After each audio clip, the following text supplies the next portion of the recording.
Hello, everybody. We are back live again, and this time what we're gonna do is we're gonna review a few shorts, and mostly these are shorts from the Speakers Corner, Dawah guys, Dawah gang, you can call, and especially Mansur, basically. So we welcome you all, and I hope you all enjoy. So what we're gonna Yes. do is I'm just gonna straight away jump into. Uh, Presenting the screen for the first short that we're going to review. Yeah, so I hope Yeah. everybody's had a good couple of days without us. I know we've been not here for a while. Or was it just a week? Yeah. I can't remember. Was it a week ago we were here? We have. It feels like a long Uh, time. Yeah. yeah, I think it feels that it was a while back. Not a week back. It was more than that. But yeah, I think we have been doing fewer streams than earlier. So yeah, it's good to be back. Yeah, it's good to be back, and I'm sure that our audience is also waiting for a new stream from us. I hope so. So, all right, guys, By the way, did you guys, see the screen? sorry for interruption, but just to, give a heads up to the audience if someone is listening that, and if they have missed, just in case, we will be having a stream on 15th of, on 15th or 14th, based on wherever you are, with Joe Schmidt. You can say Uh, 14th, 7 p.m. GMT, basically, right? yeah, we already have a fixed, what do you call it? Post for that ready, so do check it out. It's we'll have a guest, Joe Schmidt, with us, who is very well known among in the philosophy space. So he runs the channel Majesty of Reason. He is an amazing guy, so I think do check that stream out. Just wanted to give a shout out to that stream. Right, right, right. Yeah. Just to add to what Gandhi said, I mean, he's if anybody likes a lot of deep philosophy, analytical philosophy, likes the contingency argument, and so on, you would like Joe Schmidt, if I'm saying his name correctly. He's at University of Princeton. I think he's doing his PhD there. He's probably published a lot of papers at a very young age. So he's very accomplished at a very young age. He's spoken to some of the greatest philosophers around today, and he's got a massive following. So he's a, I would say, a bit of a close to genius in terms of philosophy. I mean, Absolutely. you can call him a Absolutely. phenom, basically, or a prodigy in a sense. A yeah, Mozart of philosophy, you can call, if you want to call it that way. exactly. I mean, if anybody likes like Alex O'Connor, for example, who is cosmic skeptic, he's I think around the same age. Yet some people may say, I mean, this is something that is not confirmed or He's verified. But some people may say that Joe Schmidt is even better than Alex O'Connor. exact. I would agree with that. But yeah, definitely, I think Yeah, that Yeah, he I might think be. yeah. I mean, I wouldn't go on comparing both of them. I think I like both of them, and I'm pretty sure most of the see the kind of things they both deal with. I think Alex They're O'Connor is slightly kind of different. Alex O'Connor is kind of bringing philosophy to more laymanish terms, basically, while Joe Schmidt kind of more still is dealing in academia in a sense, basically. Yeah, So when we're gonna have him, I think we're gonna uh, tone down basically so that even laymen could understand the language. Otherwise, he'll be. I mean, most of the time when he talks to these philosophers, the language they talk in is pretty high level philosophical language, basically, right? So yeah, I think yeah, it's gonna be a great stream. I think anybody who enjoys even a little bit of philosophy and understands these arguments likes to listen to the nuances of these arguments. I think they shouldn't miss out on it. It's gonna be on 14th of July, 7 p.m. GMT, basically. So it's gonna be 8 p.m. London time.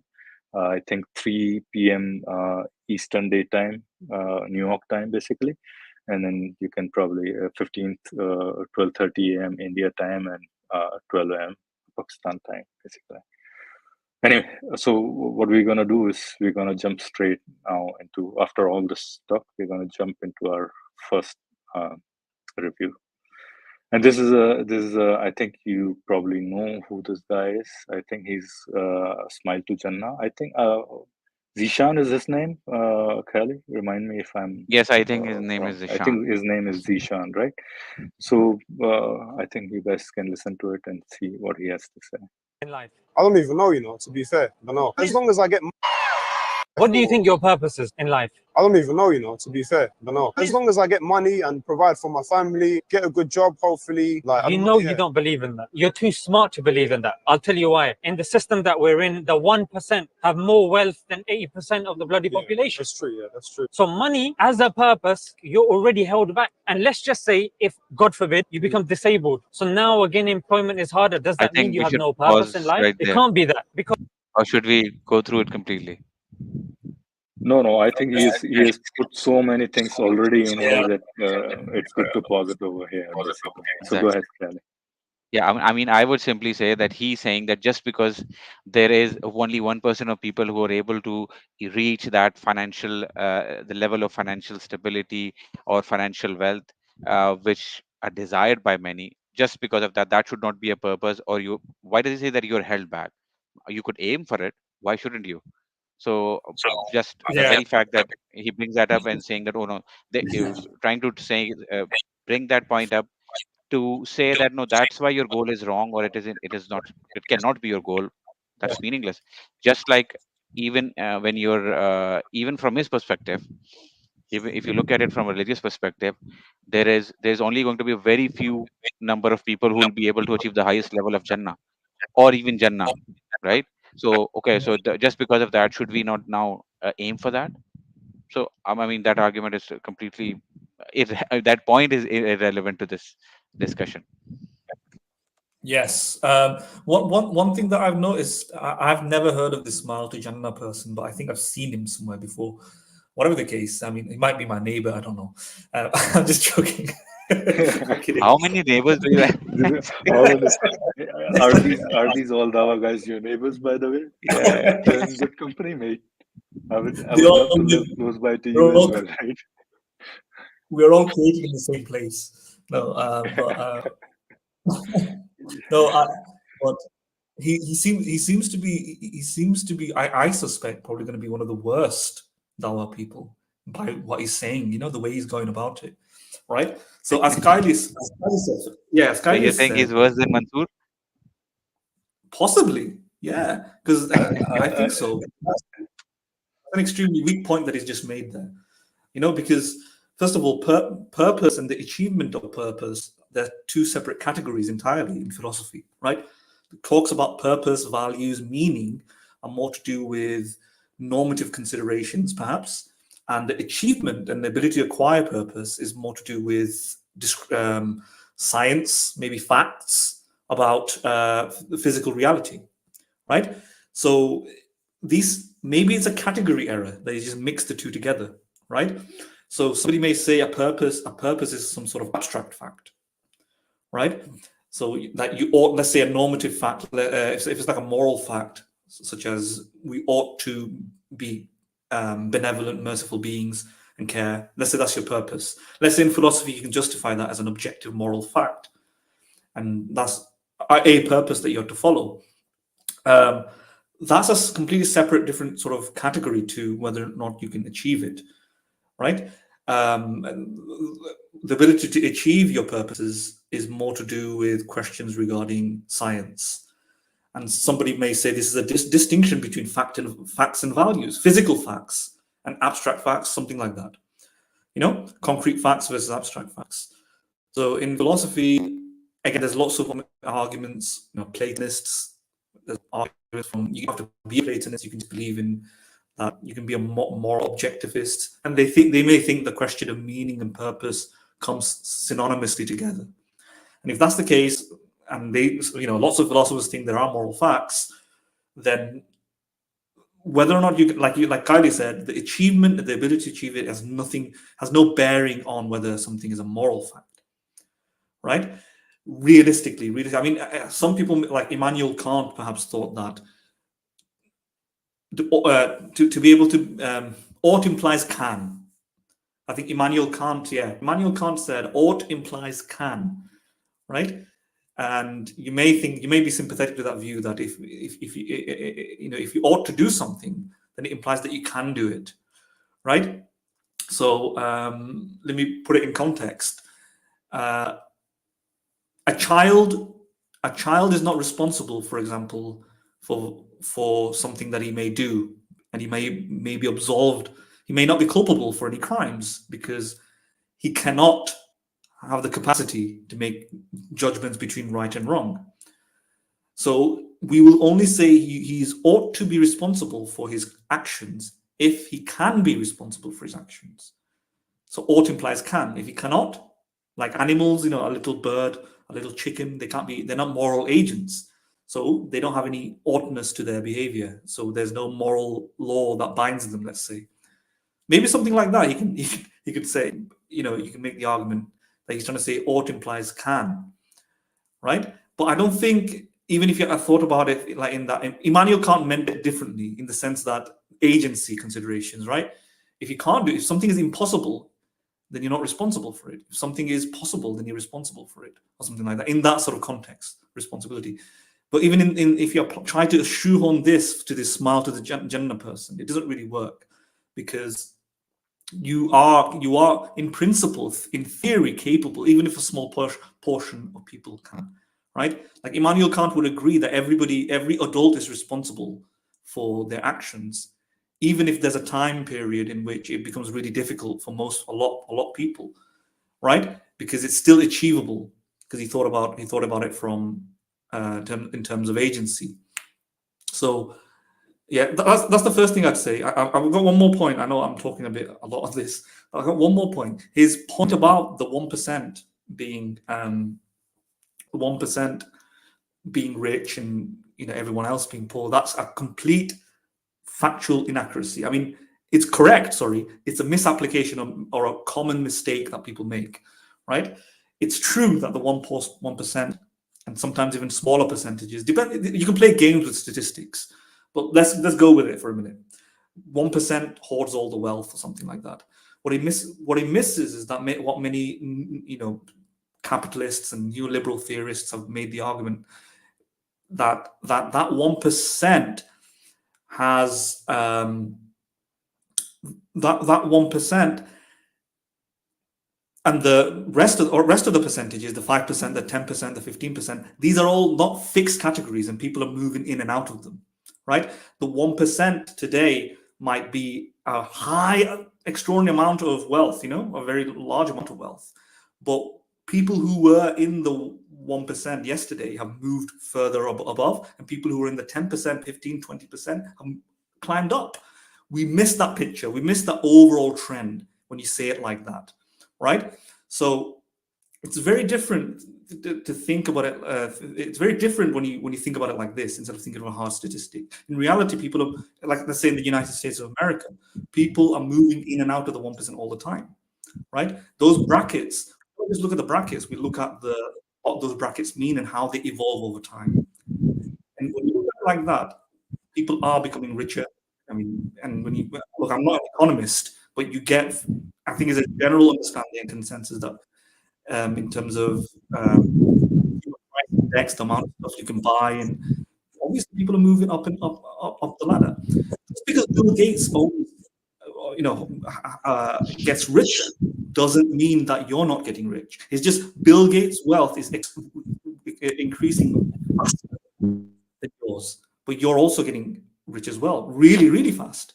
And therefore, statistics creates illusions, which are true on the face of it, but when you look at it, I think what they're doing, Martin, here is focusing on just one small statistic, that 1% hold the 90% of the wealth of the world, basically. But what they are not focusing is these 1% people are creating jobs for next 20% of the people, basically. And they are getting richer as well, pretty much, right? Yes, exactly. And so the majority, it's a you can consider it as a forest, basically, in a sense, a hierarchy going down. The money is trickling down all the way, and you have a chance. Whoever is at the bottom or at the leaf has a chance to climb up to do the same things. Take a risk and climb up. That's your purpose. Make that as your purpose, right?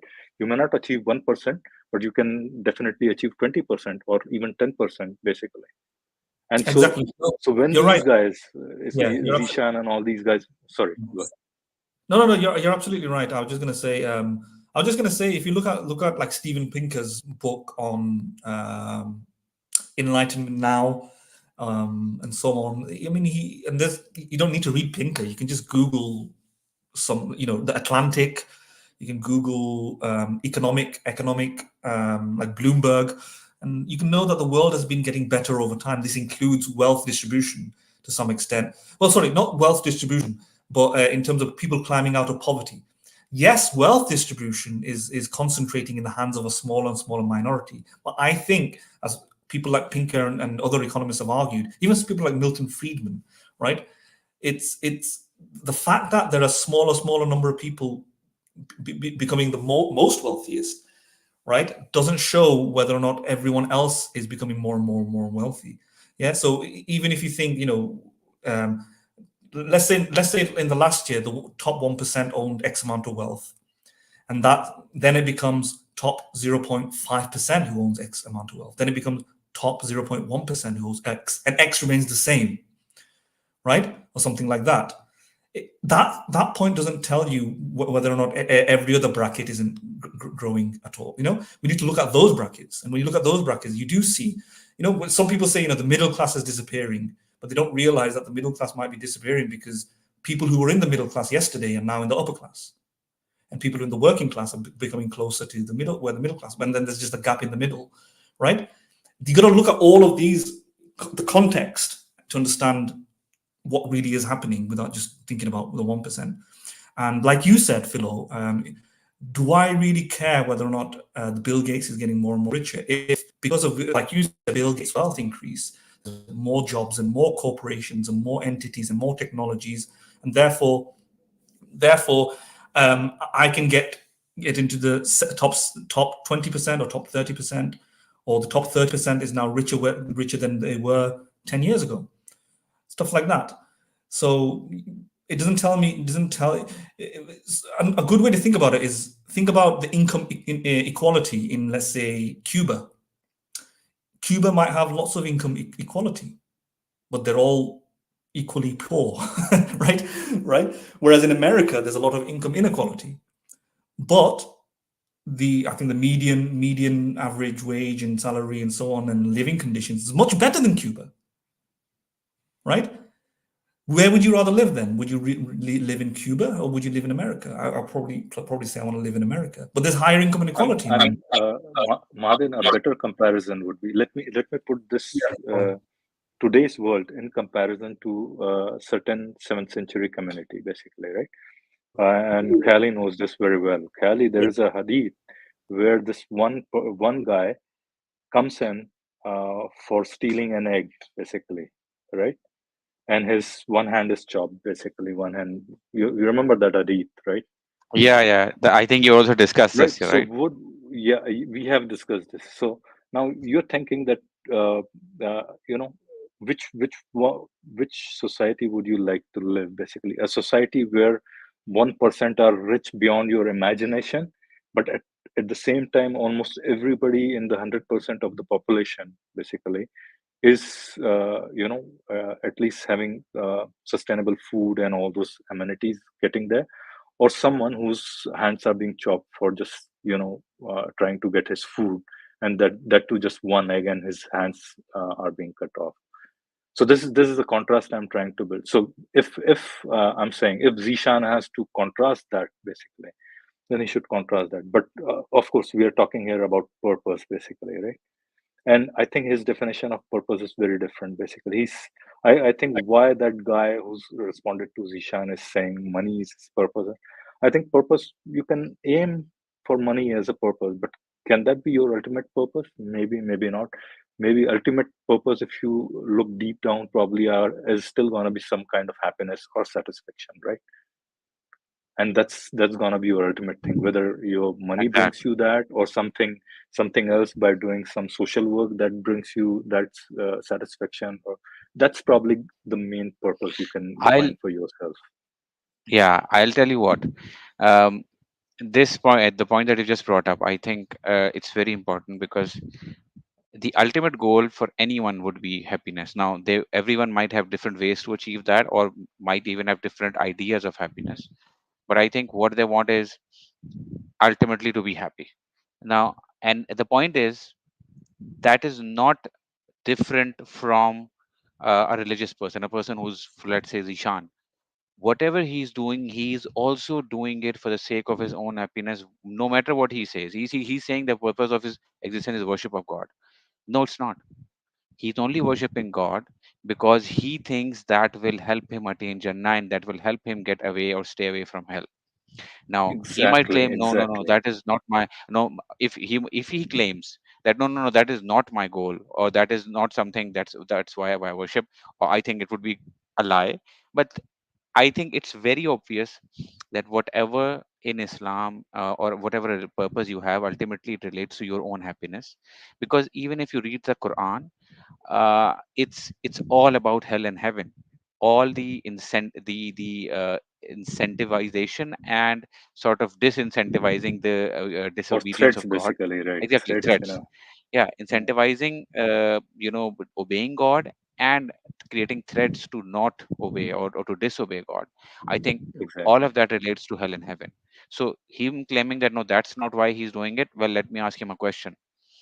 For, let's say God says that okay, I want you to worship me, but whoever worships me, he will be going to hell, because that is the test, and that will make sort of, that is what I want. God says that is my wish, that you worship me despite the fact that it will lead you to eternal hell. And anyone who doesn't worship me, well, he can go to heaven, but that will not make me happy. Do me sort of my worship sort of entails, if he claims that, or if he, or he God declares that my worship entails that you go to hell and suffer. Now he might say, no, no, that cannot be correct. No, there is no reason to say that this is illogically impossible for God to do. We can discuss No, that. but What, one more clause you have to add, Cali, there.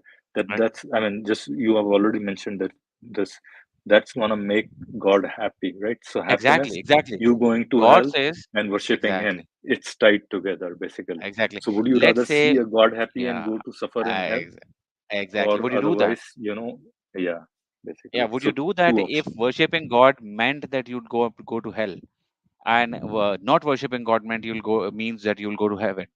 Would you still worship God? No, you're only worshiping God because that will keep you, according to your belief, it will keep you away from hell, and it will help you enter Jannah. So ultimate purpose, whether you are a religious person, whether you believe in God or not, whether you believe in afterlife or not, your ultimate purpose is to achieve in general happiness.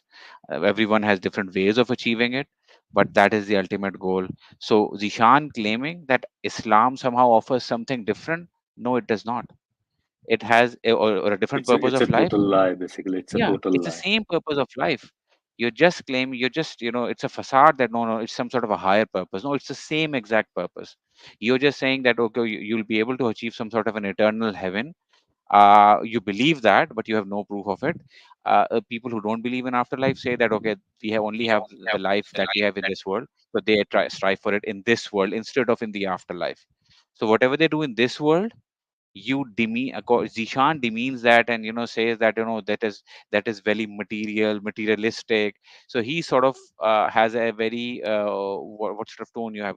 He has a very Demeaning uh, tone, basically. demeaning tone when someone says that I want, let's say someone says that I want to have to be with, let's say, 100 women, right? And that is my purpose of life. Well, a Muslim can have, in fact, many Muslims might have the same purpose. They might be doing everything that they're doing. They might be the most pious people in this world for the sake of the 72 virgins, or how many ever virgins they'll get in heaven. So are you saying that somehow that makes their purpose dirty and somehow materialistic? You would say, no, no, no, it's an eternal purpose. You will get eternal happiness. You cannot get that in this world. Now that's a different point then. Yes, you saying that you will not be able to achieve that sort of materialistic wishes achieved in this world is completely different. then claiming that that wish or even aiming for that is somehow wrong. These are two different things. So I think he should make that distinction, and he should be aware that he's not offering any purpose, any new or any higher purpose besides happiness. Even his own religion isn't offering anymore. So let me just clarify, though, just for the audience, though, what Kylie is always trying to show that there's an analogy or analogous properties between theism and non-theistic type of purposes or something. Yeah, and that can be a completely sensible and coherent view. But just to clarify also that people do debate over whether there is an objective purpose versus whether there's a subjective Agreed. purpose, right? And both the theist and the atheist can make these sort of claims that usually the atheists don't say that there's an objective purpose. But in the philosophy community, there have been accounts of an objective purpose. They think it's synonymous to moral facts, right? That if there's mind-independent moral facts, then they themselves have weight on their own, and you may say that they're internally motivating. That you can't just. So they believe that it can somewhat cross Hume's problem, in the sense that you can't just subjectively think it's good or bad. It's something true, independent to your whims, and you ought to adopt or adhere to those values. And theists believe in something similar. So what we can make an argument here is not necessarily the persuasiveness or the philosophical strength of these atheistic accounts of objective purpose on their own. What we could argue is that these accounts of objective purpose are no worse than theistic accounts of objective purpose, right? So, for example, in theism, so everything Kylie said, that's completely coherent, and somebody may accept that look, everything's the same. You have a desire. Theists have a desire. You have a desire to go to heaven. I might have a desire to go to McDonald's, right? Or something like that, Disneyland. You have a desire to make money. The theist may have a desire to make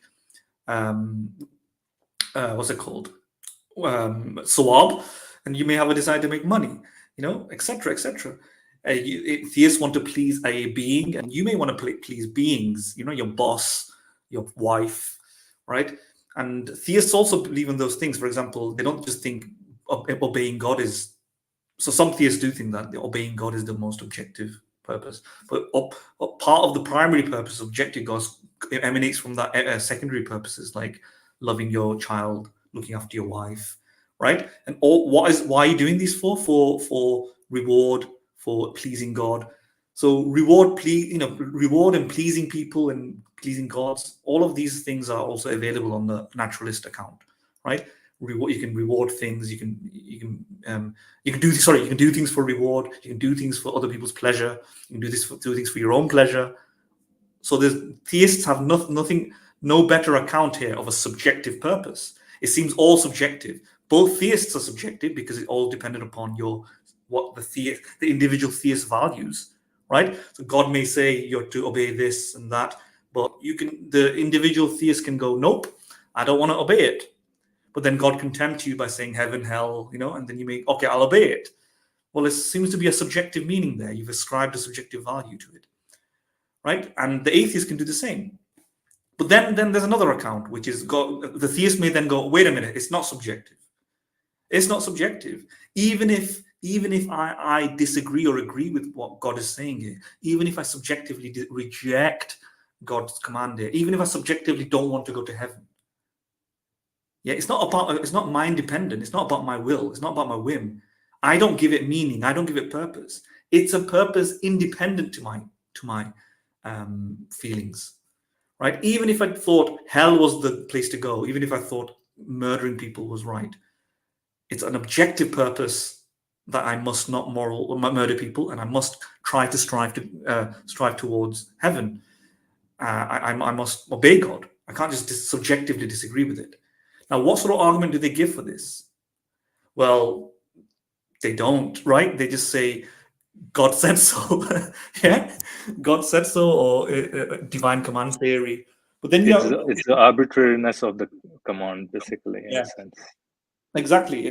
But then euthyphro consideration comes in, euthyphro considerations, and considerations whether or not a purpose giver, like God giving a purpose, makes it objective, because God is a mind, right? So again, the subjective account sounds a little bit stronger, but then they may say it's not the mere fact that God holds it in a mind. Then they start sounding more like remember in euthyphro, they move away from the arbitrary horn, and they move to the idea that it's compassion that makes it objectively true. It's not that God makes compassion valuable. It's because God possesses the value. God makes benevolence good. It's because benevolence is good is what makes God good, right? And if that's the case, that sounds more like benevolence in itself is some sort of objective good. Yeah, it's like moral realism then. Yeah, exactly. So what does this sound like? Therefore, purpose can just exist in these concepts, right? Or value can exist in these concepts. It's very similar to morality here. Purpose, morality, value, very synonymous. And if that's the case, then we can get rid of God, and you don't need that anymore. It's mind independently true because benevolence is what you're supposed to be doing. If we get theists to concede this, now that they are couching objectivity not in just God's feelings, they're couching objectivity in something very similar to atheistic Platonism, like benevolence is goodness, mercy is good, and ruthlessness is evil, and you ought not be ruthless, you ought to be merciful, etc. And if those are purposes that they work on its own, and if that's the case, then we've got objective account even on an atheistic world. Now, some people may not be persuaded by that, but my point here is this is an internal we're arriving at this conclusion through a dialogue with the theist and going, all right, you're presenting this theistic account, but look, you ultimately concede that these are the things, these abstract facts about compassion and benevolence that makes God good and purpose worthy, or whatever you want to call it. These are worthy things to follow. And if that's the case, an atheist who thinks these things are good as well is no better than you, or actually better, may say is better than you, because we can get rid of the God part, and they can just stay true without any God belief, right? Because what difference does it make that God thinks it than Kylie thinks it? It's just a mind independently true fact, right? The mere fact that God it's not that benevolence being part of God's nature is what makes it good. Benevolence is good, and it just happens to be a coincidence that God possesses that nature. And if that's the case, then we don't need God in the picture anymore. Therefore, in some sense, it's better, because then you have to prove the existence of God, which is a more difficult path to do things. So my point is, then you've got an equally good rival, if not a better rival. And then now you've got a sketch of an objective morality or objective purpose. Yeah. So yeah, that's all I want to say on that. That you can actually, through this sort of dialogue, you demonstrate that there is an objective purpose, even on atheism. Exactly. Mm-hmm. All right, then we have a few comments, by the way, right? And I think we have quite a few people. Desi Skeptic is here. Wakas is here. I told Wakas that wait until the stream is over, and if he wants to join and challenge, he thinks that we have got it all wrong. And I said, why don't you join the stream and maybe point exactly where? But I think last time when he joined, I think he had a real struggle communicating with us, basically, right? Because I think he's not as well versed, and I'm not going to demean him for that, basically. But I think it's better for him to join in Hindi stream, maybe. Wakas bhai, if you're listening. Or if you think you'll be able to communicate your thoughts very well in English, then I think we'll take you up and probably give it a chance. What do you guys think, right? Mahadan Khali, shall we? Yeah, we can have him on. Okay, right. Okay, let's move on then. Mm-hmm. Because look, if you're not worshipping God, you're going to be worshipping money. If you're not worshipping money, you're going to be worshipping women. If you're not worshipping women, you're going to be worshipping your job. Some people, they make that their purpose. Do I lie? I'm saying it's better than that, because if you fulfill your purpose of knowing God, loving God, that automatically will help you to know thyself. And when you know yourself, you will transcend money. You will transcend women. You will transcend jobs. Our purpose is to know God, because God tells us in the Quran, either you enslave yourself to me or you'll enslave yourself to many. What is better? What do you think your purpose is in life? I don't even know, you know, to be fair. I don't know. As long as I get money and provide for my family. It's completed. Yeah. Or all right, so many things he has said. And first thing first.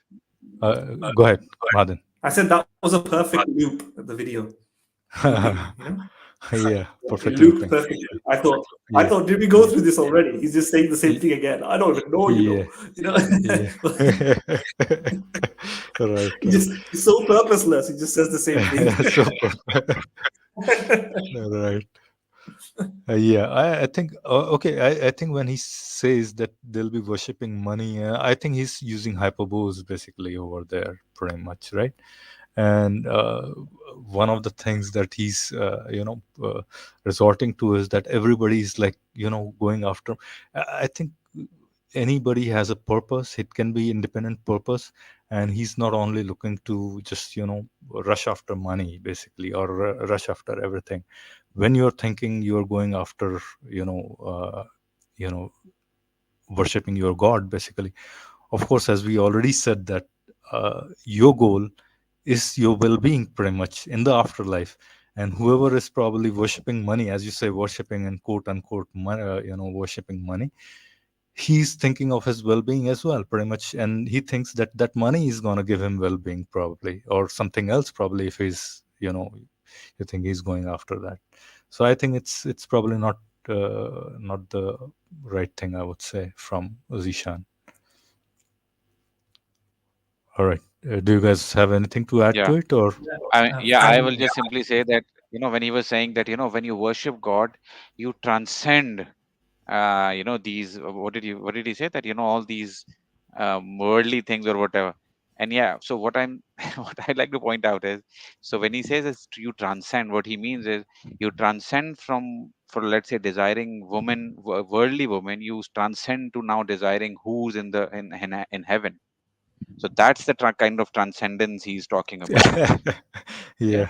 So instead of having all the tasty things in this, the wine that you left exactly, here on the earth, exactly, the wine that you left here all the on wine the that earth, you, right? exactly, all the money, anything that you'd want in this world, actually now you'll get it better in heaven, and that is how you transcend it. And So what sort of transcendence is this? and It's the that's same thing. You're manifold just over basically, manifold over basically. you're just saying that no, you'll get something better. It's just the same thing. You're saying it's better, but how does it transcend it? It's the same thing. Yeah, exactly. So Kylie is absolutely right. You know what I find is these are things that unsophisticated people say, transcendence, because in popular culture the word transcendent is ultimately used in a way to suggest something good, right? To transcend. When people hear it, it sounds very poetic, it sounds very enigmatic, it sounds very mysterious. It creates feelings of transcendence. Like you might want to. People don't even know what they mean. It's one of those kind of fluffy terms, like modern day sort of spiritualists use or something like that. Transcend, but if you try to pin them down, what transcend means is kind of difficult. And in fact, if you think about it, there is nothing inherently good about transcendence, right? For example, what does transcend mean exactly? To escape or to remove yourself from your normal to rise to some other level, maybe. Yeah, I'm talking very vaguely, dictionary wise. Transcend, sometimes people say I transcended my physical circumstances and became better. So I transcended my the limits in my office, and I started becoming more productive. All they just mean is they break some sort of limit for themselves. That's a very kind of colloquial maybe use of transcend. Other people might mean it in a very kind of ontological or spooky way, where they say they transcended this dimension and their soul went to a different area of the different dimension entirely, right? Now, but the thing is, when you think about it, the last one, the soul movement, soul transportation, transcendence, we think that's the good one, right? Or mainly we might think both are very good, but this is the special one. I think in general, transcendence is taken to be a positive word. Basically, we can give him that, okay, transcendence is a good word, but it doesn't mean that he can use it and say, okay, I mean, he's using it in a very What I'm demeaning trying to way. say is that I'm saying on everyday, what I'm saying in everyday belief, it's used as a good word. I don't think it's philosophically and logically or inherently a good word. I mean, if you transcend let's say you get transcended to into a lava. yeah, is that good? No. Let's say. No, I mean, if you say you transcended to hell, basically, that's gonna be worse. Exactly. Right? That's Right, the worst thing, right? Yeah. Right. Yeah. I mean, in that sense, yes, it's a bad word. Yeah, and basically. furthermore, bad usage of the. Yeah, all we mean by transcend is to move from one place to another. Then moving from one place to another is not inherently a good thing or a bad thing. It's just moving. Yeah, it can be in certain contexts, right? Like if you're in a room and your child is there about to die, and you leave the room, well, the fact that you left the room doesn't mean you did a good thing. It's not good. In fact, it's not subjectively good. It's not objectively good. Nobody would say it's good, right? Subjectively, you've found pain. Let's say you've stopped connecting with your child, and your child is going to die.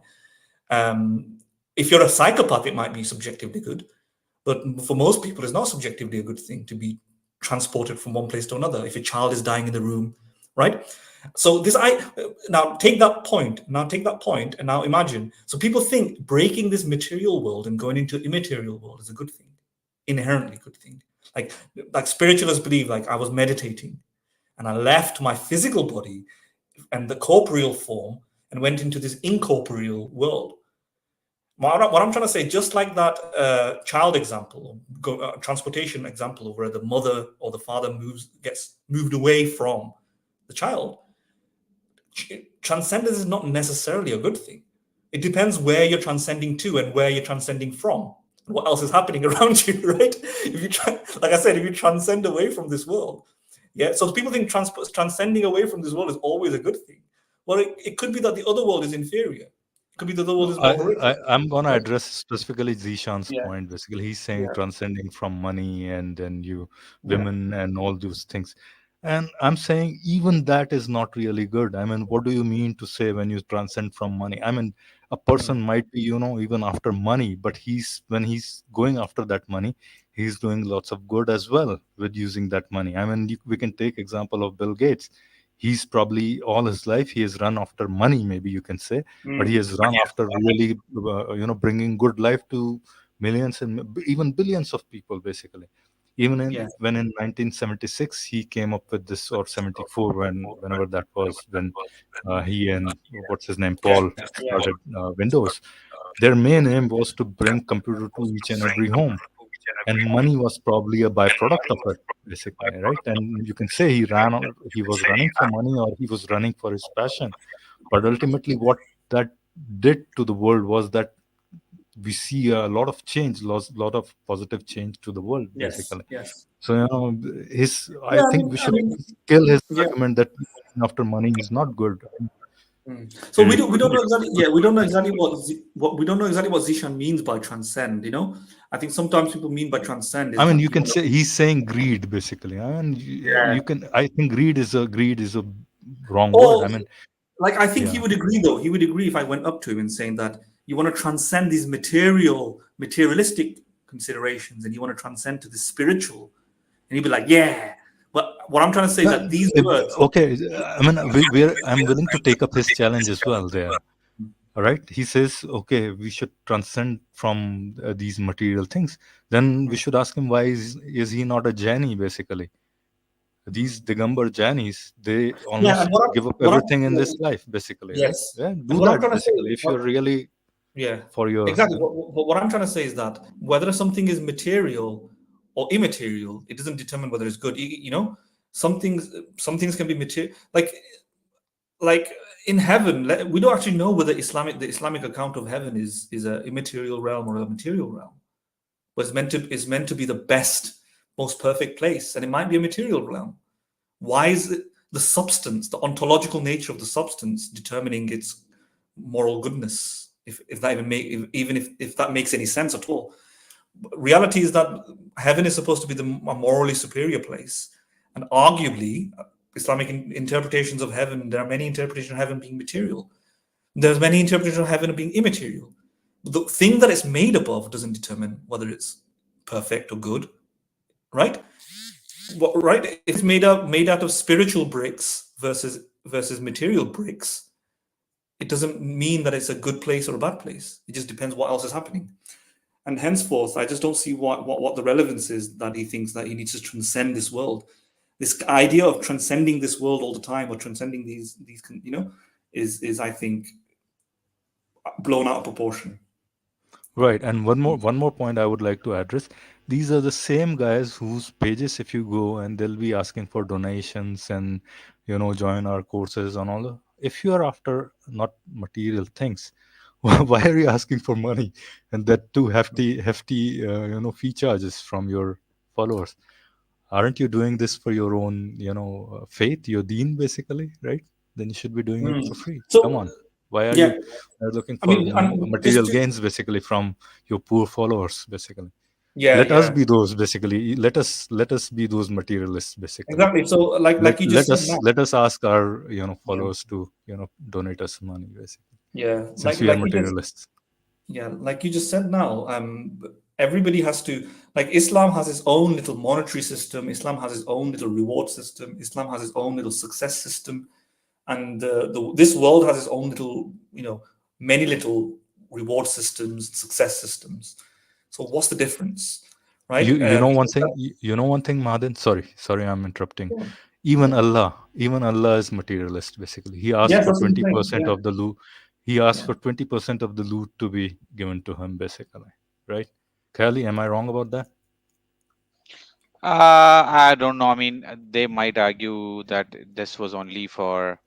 So when it says isn't 20% to be given of the Mala Ganima given to be? I know that. But what they might say is that it was to be given to Prophet, and what they'd say then is that actually that was sort of what he kept to distribute amongst the poor and all that, because they claim that Prophet never kept anything to himself or with himself for more than 3 days or something like that.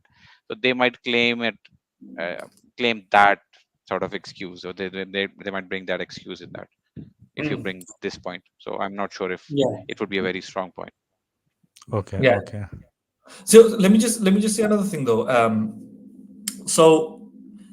Another interpretation of what Zishan might be saying, or the best, like a charitable interpretation, even if he didn't say it, like if you can ironclad type strengthen his argument, is that philosophy has been rich with this, so he can't discount, and this is completely atheistic philosophy since the ancient Stoics, since ancient Greece and ancient Rome, and maybe like Chinese religions and Hinduism and so on. I mean, philosophical thoughts about these things. He creates the impression as though, one, if they're living in the West, secular, they have no religion, that they're going to be a pawn of the Western capitalist system, and you're going to be subject to consumerism, materialism, and brazen selfishness, and all this stuff, and mischief and hatred against gluttony and all this stuff. But all of that is all manageable in a completely secular and natural account of things, right? For example, the ancient Stoics, people like Aristotle, thought about virtue ethics and what virtues are. People like Nietzsche thought you need to reconcile yourself with your authentic self and escape the rat race of the world and figure out why you're doing things. Question your existence.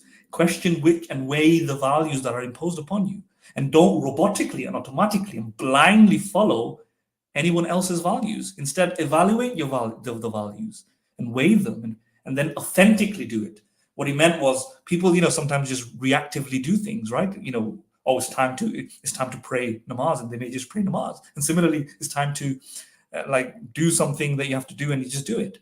Whereas you need to internally motivate yourself in the right, proper way and correctly do an action, right? And then so you can have this kind of internal self-reflection, and as Desi Skeptic said, self-actualization. And then you can weigh, like Aristotle argued, you have very, very many virtues and vices, and you can figure out. Like Aristotle thought, you can't just be told to be a charitable person. You have to learn to be a charitable person and figure out what charity means. And it's a skill that you hone over time, right? And then he talked about all these other virtues, compassion, being a good father, being a good husband, right? And so you can have this discourse that separates these values from let's say, the machinery of the world. Corporations funnel these things down, and it perpetuates down generations, or perpetuate down the economic ladder, and it grows down, and you just follow it like a puppet. No, you don't. You can incorporate the self-actualization methodology, internally reflect, then you think about your values and virtues and figure out what is good and bad. And this is arguably a more realistic spiritual exercise. If anything comes to real spirituality, it's this, because when you get to this kind of idea of, the reason I'm doing this is because I think being a benevolent person is a better thing to do than being a malevolent person, and that's just like an objective fact. That's like an abstract fact, like 2 + 2 = 4. That's maybe the closest you get to real spirituality, because it's not a physical fact, but it's a fact nonetheless. Like all bachelors must be unmarried, all triangles, and some people do believe that has normative force. Like if somebody goes and says 2 + 2 = 3, you're being irrational, and you have a normative force. Like Shelley Kagan argues, you ought to correct yourself, right? So this is going past David Hume, and saying, actually, there is a ought here, based on rational norms, based on rational requirements. In order to be rational, you have to say 2 + 2 doesn't equal 4. Sorry, 2 + 2 doesn't equal 3. It equals 4. Right. And there's a force, right? There's a force. What's causing that force? The laws of mathematics, right? And then we may go, it's not subjective, is it? Because math is not subjective. So if somebody makes that mistake, we may go, actually, it's an objective fact that you're wrong, right? And you ought to correct yourself when you say 2 + 2 = 3. Similarly, you ought to correct yourself to think that being benevolent is a good thing. But being malevolent is a good thing. Eating babies is a good thing, right? In fact, the opposite is a good thing. Benevolence is morally superior, and therefore you're violating the mathematical laws, you're violating the moral laws. That might be the closest realistic account of spirituality that we can get. And you can say that's a virtue, is compatible with Aristotle's virtue ethics. That's how those virtues exist. And you can use self-reflection to understand that these are abstract, mind-independent truths that transcends time and space. It doesn't matter if Adolf Hitler came and developed a society and made it so that they passed a law through their democratic system or dictatorial system that says kill all the Jews, and then subjectively try to make every person in the population steer towards that.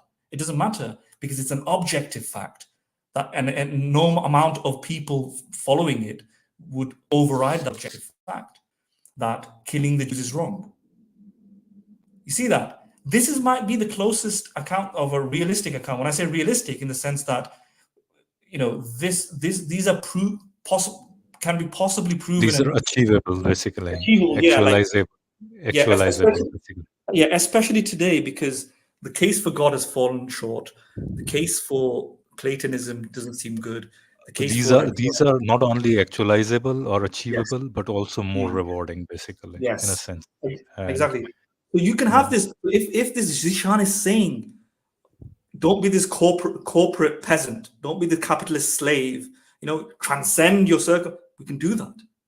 And history of philosophy, all of these authors that I mentioned and more, I've just been very superficial here. I've given a superficial take. It's very deep, even it goes beyond my knowledge. History of philosophy been doing this for a long time. One more person that I may say is Sartre. He's a French philosopher, Jean-Paul Sartre, I think. He also talks about existentialism and how in fact the case for God and case for objective purpose being this sort of godly objective purpose being false is not necessarily something that should be seen as demoralizing or devastating. It should be seen as empowering and enlightening, because now we're not enslaved to this kind of dictator. Now we can figure out what the real purposes are by rational thought and so on. So people have been talking about this for a very long time, and I don't think Zishan has any awareness of it. I think earlier you asked a question, or Kali asked a question. Who is he worse than Mansur? Probably, I think it's gonna be a heavy competition, basically. I think, Yeah. and Yes. he's probably unawares. I think he's unawares. Mm-hmm. All right, let's shall we move on to the next one? Yeah, of course. We have to. All right. Unless you want to take, unless you want to talk to what's his name, Waqas, and if he's still here, maybe we can take him in and then start the new one after we talk to him. Yeah, let's do that. Actually, let's talk to Waqas. Let's give Waqas about 5 minutes to make his point, and then we can. Let's be patient. Listen to him. Let him try to explain what he wants to explain, and try to engage in a conversation with him if he's there. Waqas, if you're there, your time starts now. We're gonna wait for another minute for you to join, if you can. Just let us know, and then we'll make the link public. I think we should make the link public, and then we'll take up guests whenever we have free time between our, reviews, right? Yeah. Okay, this is Skeptic says he may have left, basically. All right. Okay. Yeah, we gave him a fair chance to come and counter our arguments, basically. So in that case, I think we'll go on and do our next rebuttal, basically. Yeah.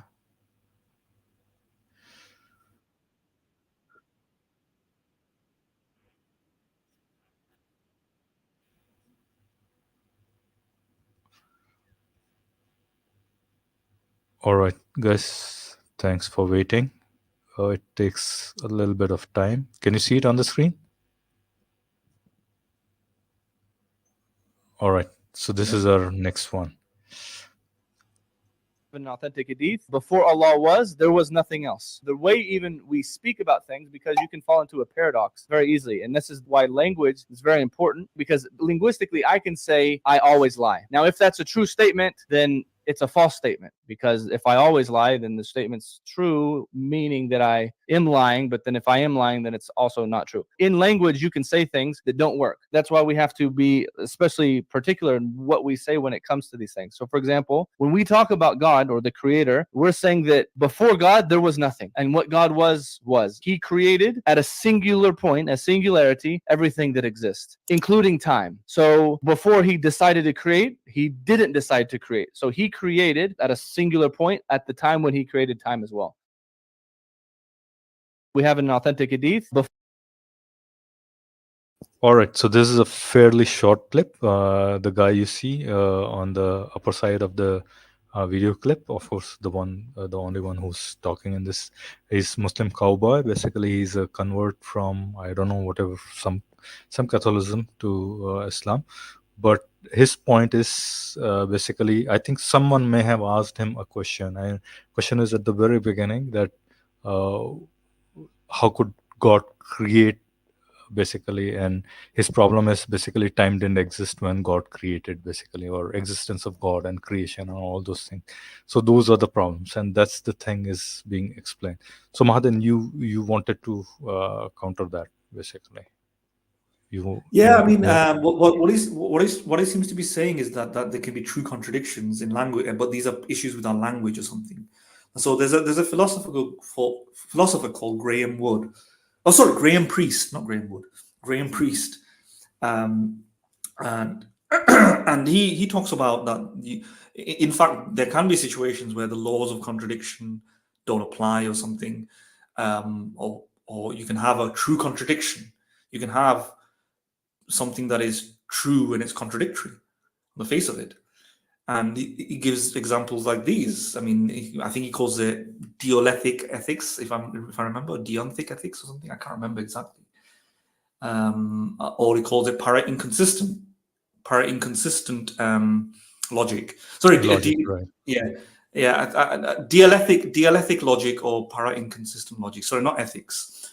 So again, I'm not like properly well read up on these issues, but I get the impression superficially that what it means is that the statement, I always lie, is a paradox, and yet it is true, and it's a true contradiction, right? It's a true contradiction, and there's nothing wrong with that, and there's nothing absurd about it. So here's an example of something that seems to violate the laws of logic or something, right?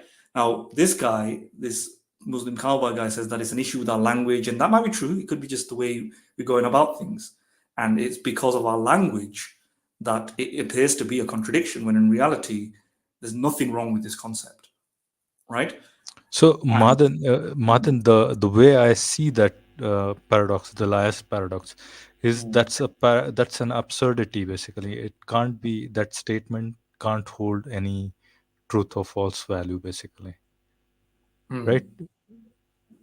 Because I mean, it can't. I mean, whatever that para inconsistent logic is, in that paradigm, that probably makes sense. But other than that, in our normal logic, basically, maybe. that sentence So doesn't even make sense, basically. So we can't even say it's valid sentence or it's an invalid sentence, basically, right? And same thing is when applied to the question that Muslim Cowboy is dealing with this guy. I think when he talks about that, that's a real contradiction. If you are just using the normal logic, the rules of normal logic, then you'll have to say that that's a contradiction, basically, because when before God nothing existed and all those things, before God nothing was there and all those things, then when you're talking about that, you can't use terms like before and all those for God, basically, right? And that's a in a sense inconsistency, basically, when you start to define something in those terms, basically. You see what I mean? Basically, if you start to describe any event prior to creating time, basically, because God, from their own conception of God, Islamic conception or Abrahamic conception of God, God is beyond time, basically. So you can't use those words which implicitly use time as a language. What Mr. Cowboy person is saying, I think, is that just like he's trying to kind of wash away the issue, right?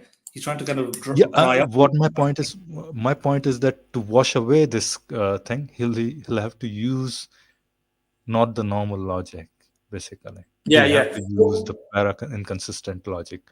Which he'll have to then prove, basically, that it really works, basically, in some realm at least. Yeah, but so I don't think it. So yeah, exactly. That's what he's trying to show, that since it's a language issue, it's a problem with our language, and in this liar paradox. Liar paradox, it's not a contradiction, really. A liar paradox is a completely sensible thing to think about but it's. Or he's saying that it sounds nonsensical, but this is something that can emerge in reality, right? A person can say this, and then a paradox ensues, but that somebody can be a person who's always lied, and when he says I always lie, and it's just true, and now. It sounds contradictory, but it's something that can exist in reality. I think maybe he's trying to say that, and the reason it sounds contradictory is a problem with our wordings, problem with the way we speak, problem with our thoughts. But if we didn't have language, there's no issue with this. I think something like that. And then he's trying to say, just like that sounds contradictory, the God example sounds contradictory, but this is a problem with our subjectivity, our language, right? This might be persuasive amongst dawah circles. Right? The issue is twofold. One, it opens up a can of worms and a plethora of problems where we now have to concede that all such logical contradictions might be just a problem with our language, in which case any arguments that dawah people use in order to attack any other ideology to demonstrate a logical inconsistency, a logical contradiction, a logical impossibility has to fall for the same reasons, which is that Exactly. it might just be Exactly. an issue with our language.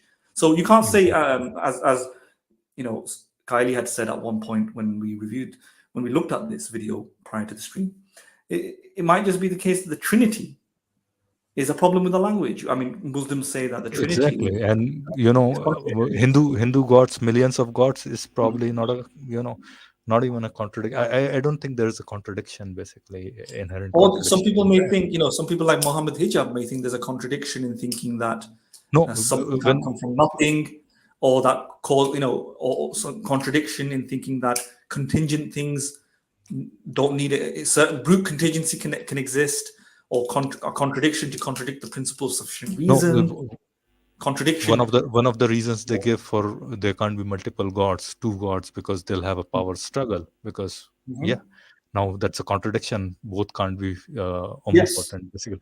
Again, that's the thing. Then you'll have to check that away as well. That's what I'm saying. I mean, it opens a whole plethora of can of worms for them, basically, as you said earlier. Yeah, exactly.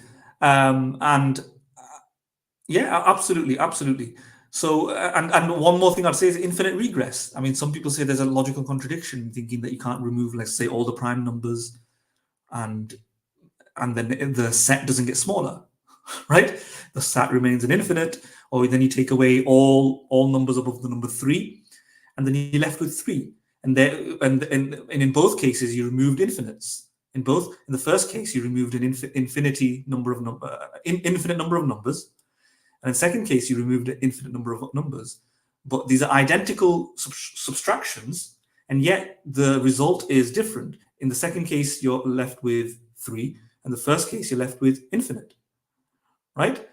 So exactly, identical. So these are contradictions, right? These are logical contradictions. Somebody may say, right? And Muhammad Hijab would say that, you know, the whole cannot be greater than the part.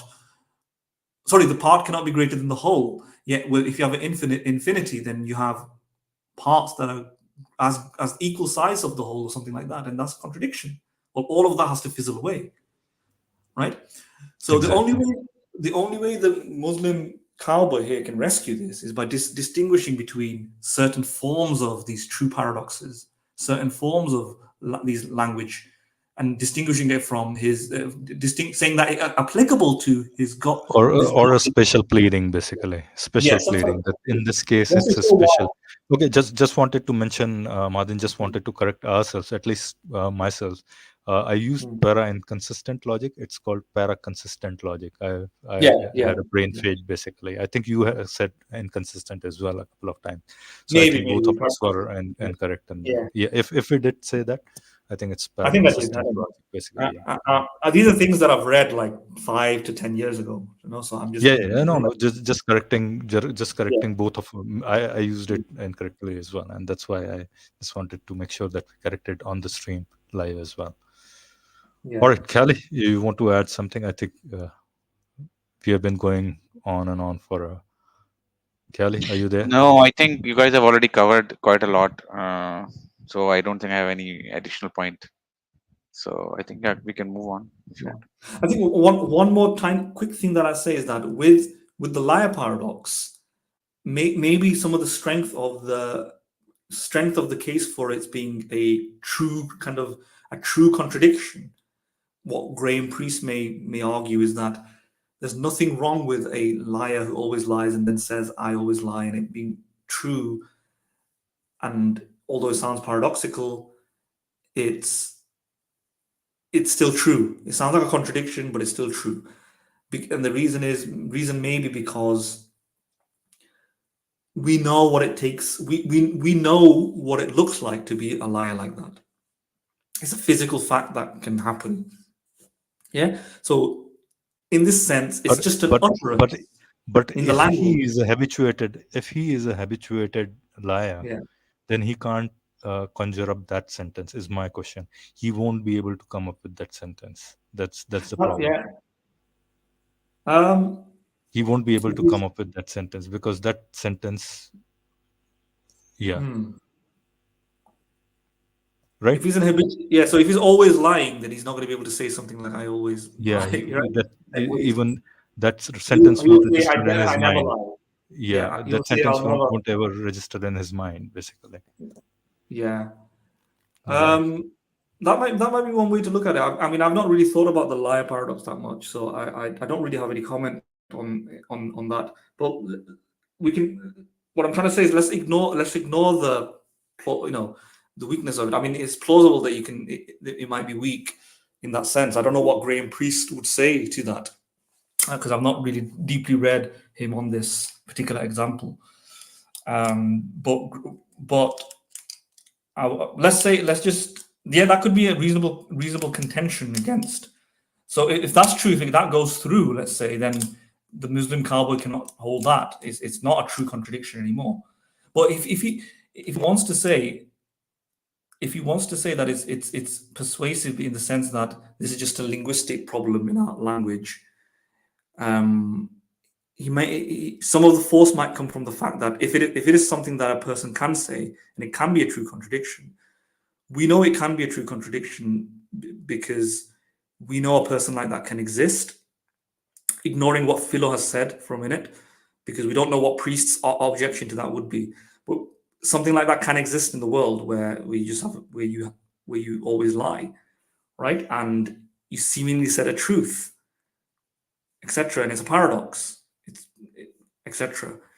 Because we know what that looks like. We know that's conceivable or something like that. That's what it gets that force. But that's distinguishable from the God example that he's trying to apply it to, in the sense that we can't even visualize that to occur, which is a being that is not in time, that goes from a position of A, where the universe is not created, to a position of B, where the universe is created, without presupposing temporality, a state of A to B. Yeah, so there are differences between the liar paradox and this change from a non-temporal state to a temporal state, which presupposes a temporal state, because we can't conceive them, etc. And maybe it's the case that you can't conceive of a liar as well who can say a statement like that, right? But I think the idea of the liar paradox is that the fact that you can, to be honest, I might just have to go back and think about it first before I say it. Think about it first before I think why it's coherent, because I can't remember what Graham Priest has written about this, to be honest. So if anybody's listening, look into it. Look into Graham Priest talking about true contradictions, and maybe Philo, you may want to look into it as well, because your objection may have been tackled by his work. Sure. I'll definitely look into it. Yeah. Because I can't actually remember exactly deeply reading about it. I don't think it's very, very much interested me at the time. But anybody else who wants to think about it can go and look at it. But yeah. Sure. All right, let's move on to our next one. For anybody who wants to, join the link, I have made the link public.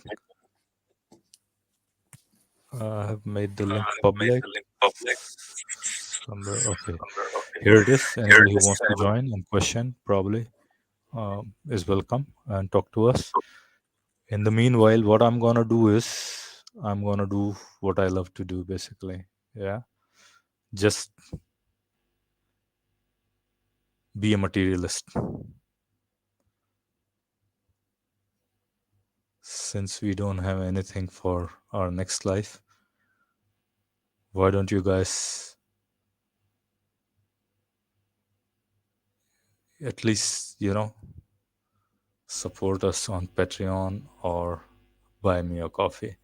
Guys, you can become members as well if you like our content. If you feel there is something missing in our content, feel free to comment those things in our comment section under the video once the stream is over. Positive feedback, constructive feedback is always welcome, and you can always comment whatever thoughts you may have after listening. If you like the streams basically, or if you like our content, you can always comment underneath the streams basically, or videos basically, once the stream is over, and that's going to help us as well. So if you can't make any monetary help towards us, you can help us by spreading our channel and supporting us, liking our content, and spreading our words basically. That's something that you can always do.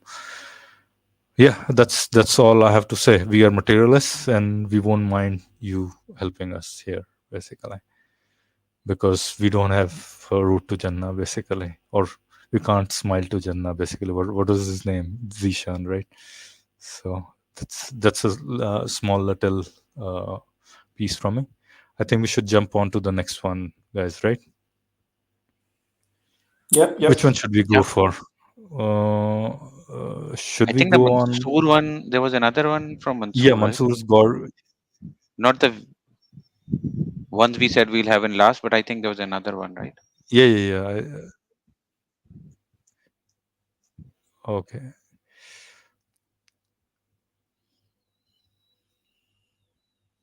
This one, right?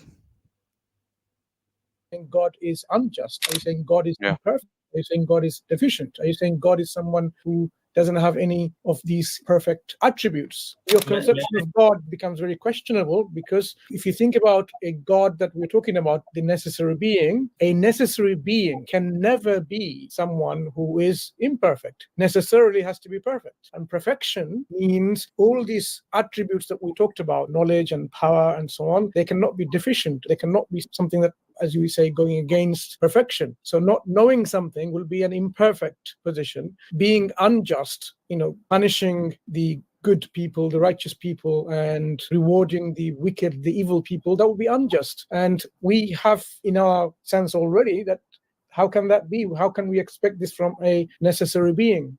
Are you saying God is unjust? Are you saying God is imperfect? Are you saying God is deficient? Are you saying God is someone? It's complete already. Yeah, so I think there are many problems with this video. So what I'd highlight is a point which relates to a previous point that Mahadin I think has already mentioned, which is Mansur just mentioned that necessary being first. The first problem is he claimed that necessary being must be perfect. There's no logical argument for that. What do you mean by perfect in this regard? Now, if you're going to add all these things to the definition of a perfect being, then you'll have to prove each and every point that you add to that definition of perfect, and you'll have to prove why is that perfect and why is the opposite of it not perfect. How do you know that? Okay, so just one example is what he just mentioned, that being unjust is if the necessary being is unjust, that would mean he's not perfect, which means that he's by definition assuming that justice is a perfection. By whose standard? What is the By standard that his he's by his following? own standard, Yeah, if it his is by his feeling, own his feeling. standard, yeah, Yeah, exactly. If it's just his feeling, then is he saying that every feeling or every moral intuition that we have, that must be are correct? truly justified Yeah, basically, is in a that, yeah, sense. if Yeah, every moral intuition that we have is a reliable one? If yeah, not, yeah. then okay, so which ones are the reliable, which moral intuitions are reliable? Because if you play Exactly. that And game, then who's, I mean, exactly, you'll have to prove you'll have to assess and evaluate each and every moral intuition, and then decide whether, if you have any way of assessing it, which of these moral intuitions that we have is true and which of it is not. So him claiming that a perfect being must be just, he has to prove it. So one is, if he's basing it on his own intuitions, then he'll have to argue that every intuition, he'll have to grant that every intuition that we have must be moral intuition must be true, which cannot be true because different human beings, when it comes to different matters, have different moral intuitions.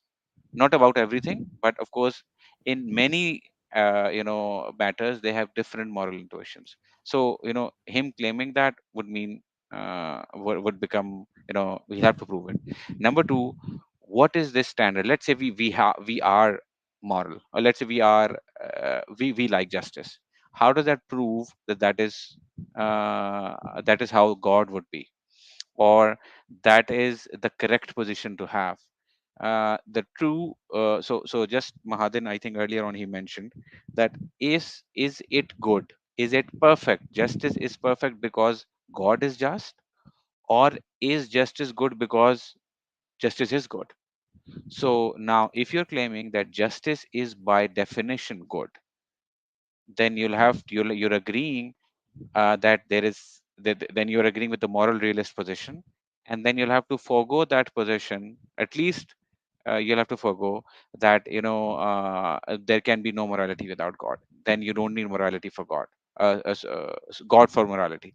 So he'll have to grant that, at least when if he agrees or if he believes in this line of reasoning. So I think that is one of the problem that he has. Plus he has several others. Claiming that a necessary being must be perfect, he has to give some sort of an argument for that. I don't see any argument for it where you can prove that it is perfect and then add by perfect meaning all of these things that he have added, that he has defined the way he has defined perfect is perfect. Let's say a Yeah. psychopath, a person who lacks empathy, claims that for me perfection is being malicious to everyone. So would you agree to that, to his definition of perfection? No, you wouldn't. So then, coming up with your own definition of perfection and then projecting that to the necessary being without providing any argument for it, it's totally illogical and fallacious. I think you can imagine us an island of psychopaths basically, or masochists basically. Yeah.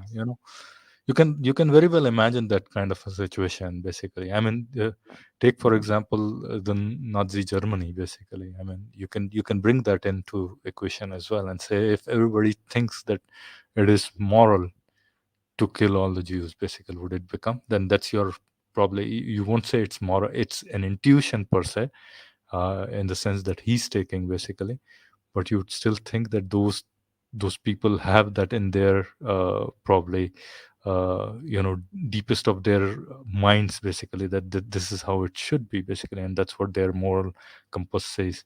And I think then he's in really turbulent waters basically, Mansur basically, because he's thinking that our intuitions should guide what God is basically commanding us to do, and that's not exactly true in this case basically, and he's gonna find himself in real troubled waters basically for that. Madhu. Yeah. Um, I think this is something that he might be arguing from the contingency argument, maybe that God is a necessary. Yeah, he's arguing from contingency. The perfection he's saying, I think the very definition of perfection is kind of a troubled definition basically. He wants Yeah. the definition of perfection to be what he wants it to be basically. So yeah, exactly. So I mean, if you go off the contingency argument, and he may say that there's something has to exist that is necessary. First of all, I don't see why that necessary thing has to be perfect, right? I've never thought any necessary. There are necessary facts, necessary truths, like 2 + 2 = 4.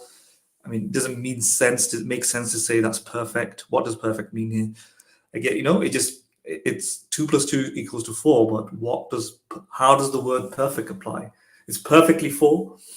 Okay, fine, but it's not, but in the same sense, 3 + 3, is 6. That's perfectly 6. Is that what we mean, or do we mean it's perfect in some other sense, like it's morally good? Well, it doesn't make sense to say 2 + 2 = 4 is morally good. So what do we mean by perfection here? So necessary fact, I don't think necessary facts require it to be necessary truths, and anything about a necessary truth requires it to be perfect.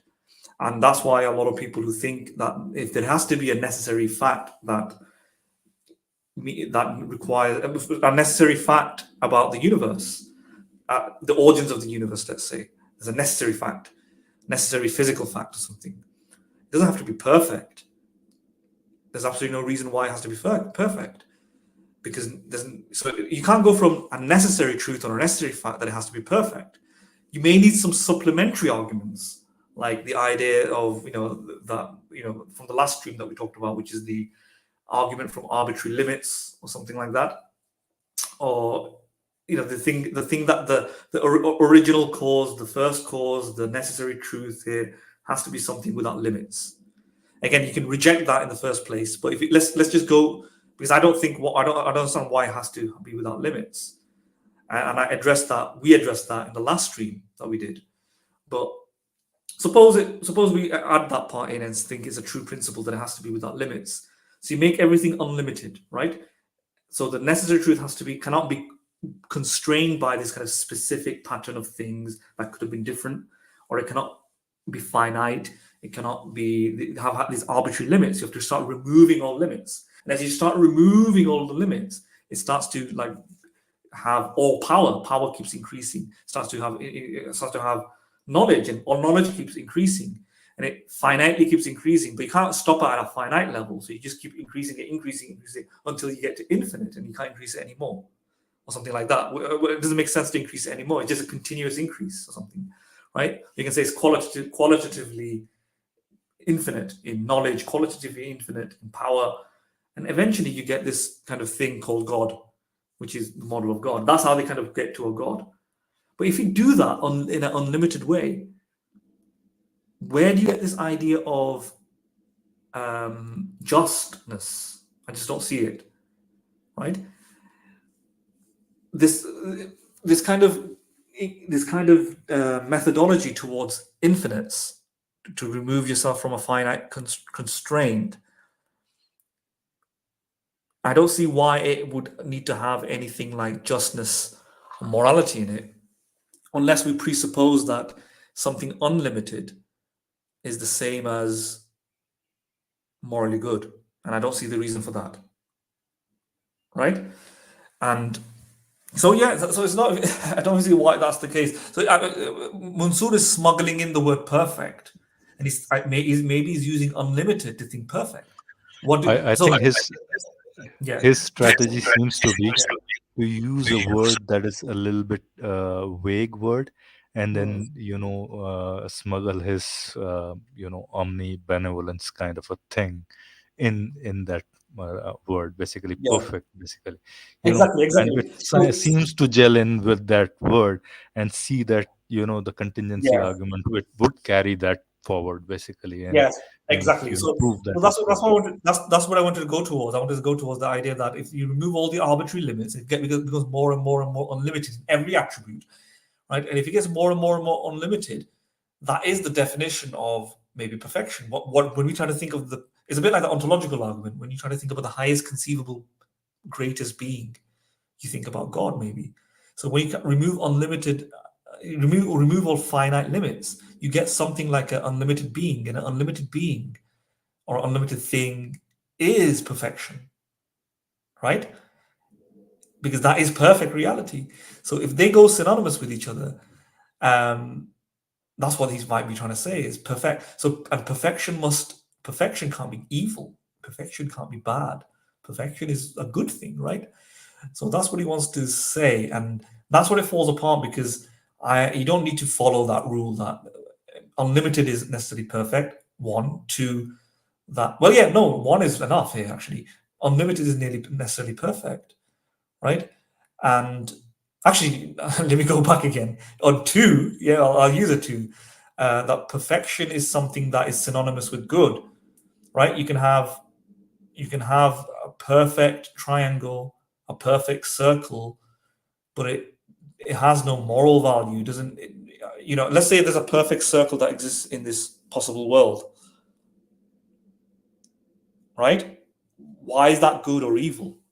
It's just a perfect circle, right? Perfection doesn't presuppose goodness, then moral goodness or benevolence, mercifulness or compassion or something like that, or justice.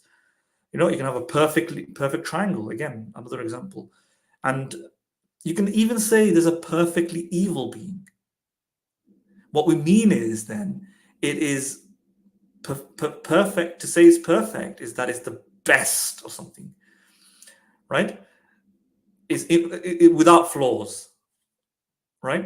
Maybe maximally evil, maybe, or something like that. That's what we mean.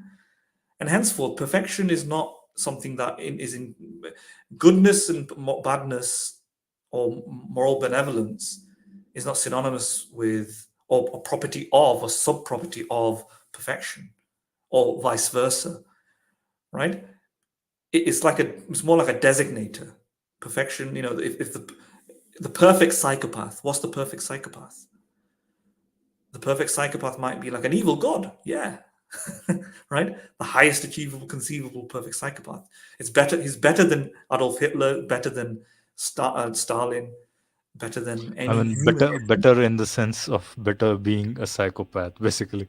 So I don't want our audience to get confused. He's not better in our, at least from our eyes. Yeah, we're not saying he's morally better as a relative, as a relative terminology, basically. Yeah. Well, the perfect psychopath clearly isn't a moral being, a benevolent being, and yet you can have a perfect psychopath. We think of a perfect psychopath. So the word perfection is just a description of the psychopath's attributes maximized. So whenever we that's how I see it anyway. Whenever we use perfect, like this is the perfect heist, this is the perfect robbery. It doesn't necessarily mean moral goodness, right? So why should we assume in this context? So again, it's an issue with language. And this demonstrates, all these examples that I'm giving demonstrates that perfect can be used in multifarious ways. Yes, you can say, you can have an idea of perfection where you say, what is the most perfect benevolent thing to do? Or what is the most perfect moral thing, or something like that. But it's not one and the same. You can have perfection associated with evil things as well. And therefore, Mansur is wrong there. Yeah. Yeah, I think, I mean, we agree. Perfection doesn't entail goodness, basically. Yeah, it's a... Absolutely. Right. All right, shall we move on to... okay, before we move on to the next one, anybody listening who wants to join, I think we have made the link public. I'll repost the link here for anybody who wants to join and have a conversation. Islam posted something, basically. He says, he wrote in Hindi, basically, because in Hindi mein live join karna chahunga. Basically, he says, Madan, that whenever there is a Hindi stream, he wants to join. He's from, I think he's a Muslim. He's a fierce defender of Islam, basically. And I'm assuming he's from some very solid Hindi speaking part of India. That's my take, probably, but who knows. Anyways, we have a couple of more messages from 13 above. Is there a God? How did we get here if there's no God? I think we have talked about this and some other streams in brief, but we haven't. Today probably is not a good stream to talk about it. Maybe if you want to come on a stream, you can come and we can have a conversation about it. But maybe we'll do a stream exclusively about this topic. We can do it probably at some later point. I think his comment seems to be pointing towards the fact that, according to him, we should not be discussing anything besides the existence of God, and until and unless we have agreed on that. There was another caller who did that. I think Vakas said that. Probably. Yeah, but do you think 13 above is meaning the same way? I don't think so, because his later comments don't mean to okay, then I might be wrong. Okay, fair enough.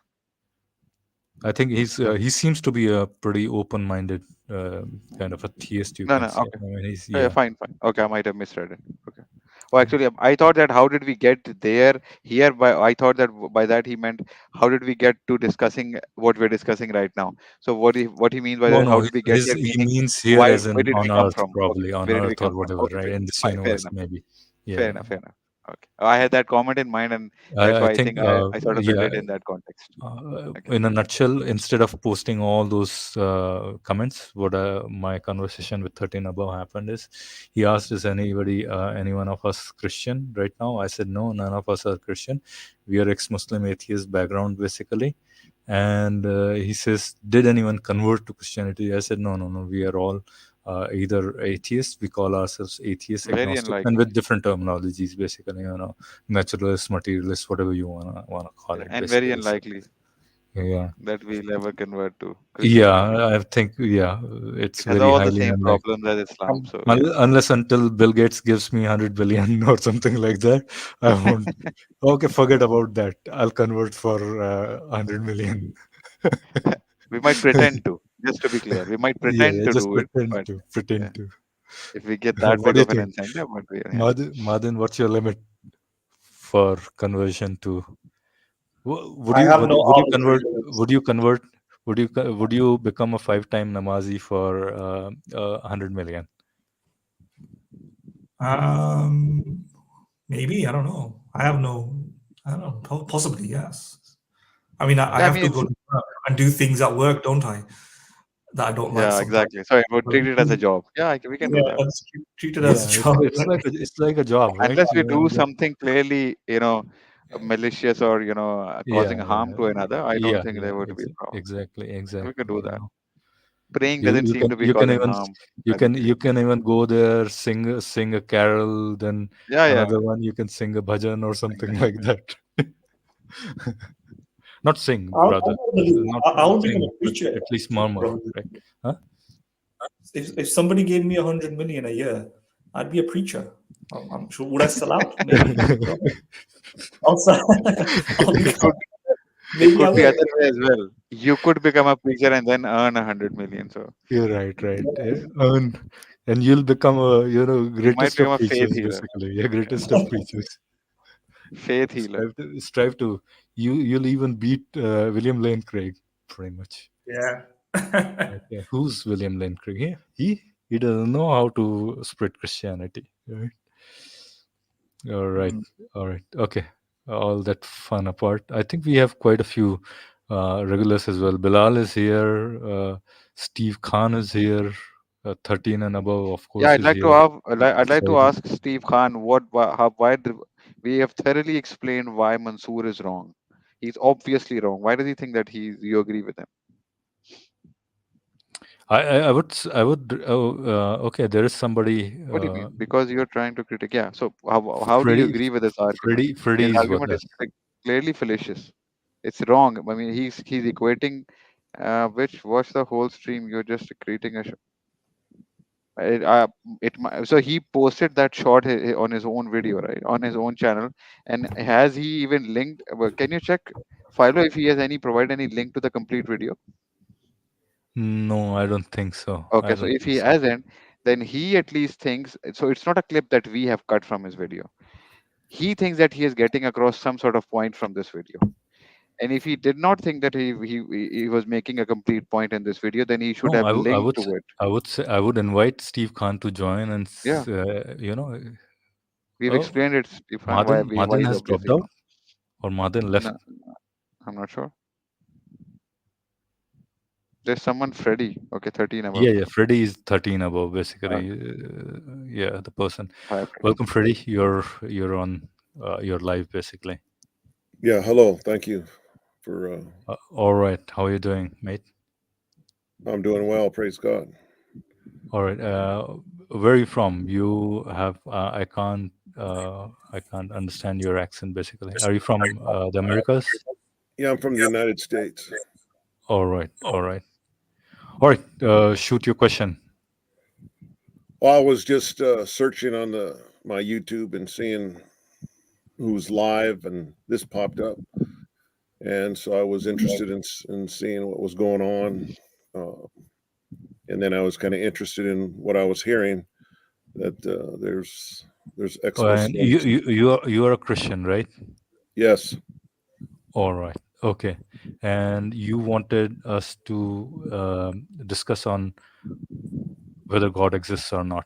No. I mean, I'm not trying to change their discussion. I was just simply asking the question, since some of you, or I'm assuming all of you, were Muslim, and now you're ex and have become atheists. And as a Muslim, you believe there's a God, and now for whatever reason you left Islam, and now that you're an atheist, does that automatically change your thinking that now there is no God because you've left Islam? So I was just curious with regard to that kind of thinking. That's why I asked that question. Okay, that's good. So I'll go first, unless Kari. So with me, please go ahead. With me specifically, it wasn't the case that I left Islam and then automatically I left believing in God. It was more so that I left believing in God, and that's why I eventually started leaving Islam. Right. So for me in particular, I just my understanding was very little to do with scripture, and very little to do with this, the moral edicts, the punishments, the preachments, how you ought to behave. It wasn't much to do with that. I mean, there's plenty of religions that I think are actually decent, or very nice, right? My beliefs started changing in particular when I read scientific / philosophical arguments for naturalism, and I just thought my belief in stuff like ghosts and the supernatural and other spiritual entities were weaker. And I just thought these things can't materialize. I looked at cosmological theories about the origins of the universe, and I looked at meticulously the arguments for God. So I studied eventually philosophy at like university. I mean, at least part of my course. It wasn't my main. You could say it wasn't my main degree. I don't know what you guys call it in America. Major. It's not my major, but like a minor. And I studied philosophy of religion as well. And I studied all the arguments for God's existence, for and against. And I thought there's no good arguments for God existing. And in fact, there's good arguments for naturalism. And then by the wayside, it kind of became clear to me that Islam is false, as well as other religions. So that's kind of how it really went. So I didn't think there was a God. I also didn't think there were supernatural and other supernatural entities like souls, probably not ghosts. And I just thought these are just tales of the past, right? And well, maybe not even tales. I mean, that might be too much of a crude way of putting it. These are best attempt of humanity in the past to try and answer certain questions, mistakes perhaps, sometimes maybe deliberate deception, depends. And yeah, they're probably not true. That's how it was for me. I don't know. I can only speak for I can't speak for the other two. Yeah, all right. I appreciate that. If the other ones want to offer their point of view. Mm-hmm.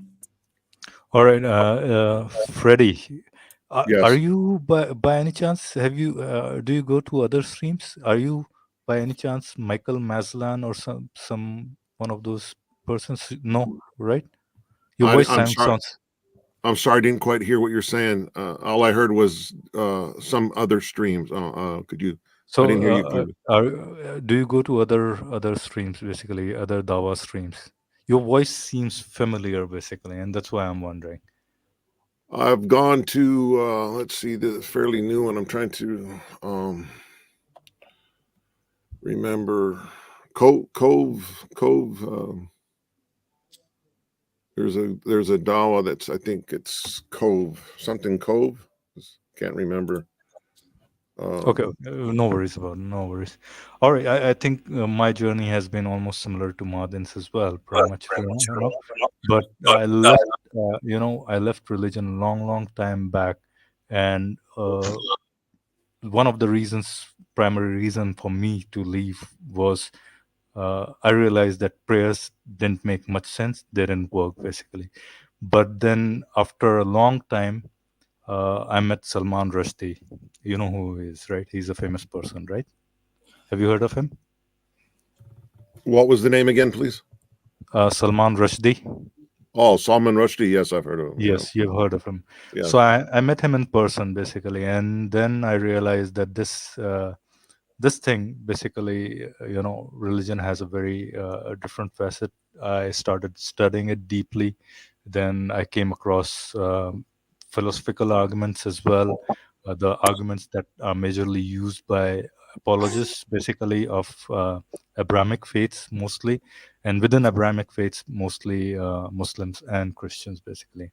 And so that's how I got in touch. And then I realized that where I was at that point, basically, because I had already gotten away from concept of any God. So then I got completely away from it. And then probably around, I met Madin long time back, and we decided that we needed to do this kind of fun activism as well, in a sense, basically. So that's my story, basically. That's my background. Kelly. Interesting. Thank you. Yeah. So in my case, I actually left Islam first, and then I would say it was in a way.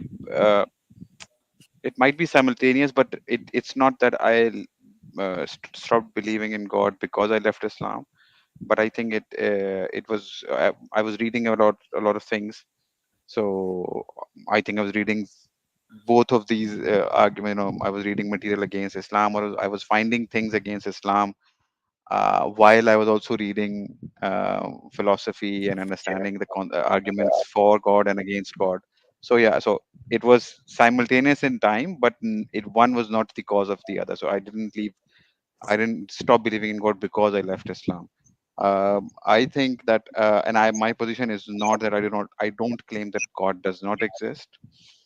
I'm, you would say, an agnostic atheist, but I strongly believe that again, that is my strong belief based on based on the things that I have read and understood, and the philosophical arguments. I don't think there's a personal God, uh, you know, uh, because of good reasons.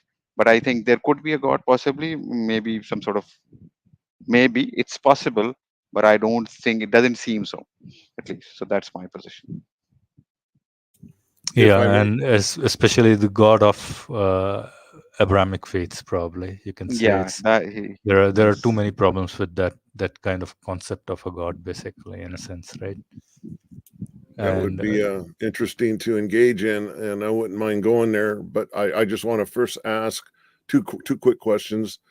Were you guys fearful of apostatizing from Islam, because we know that Islam has like a death sentence if you leave Islam?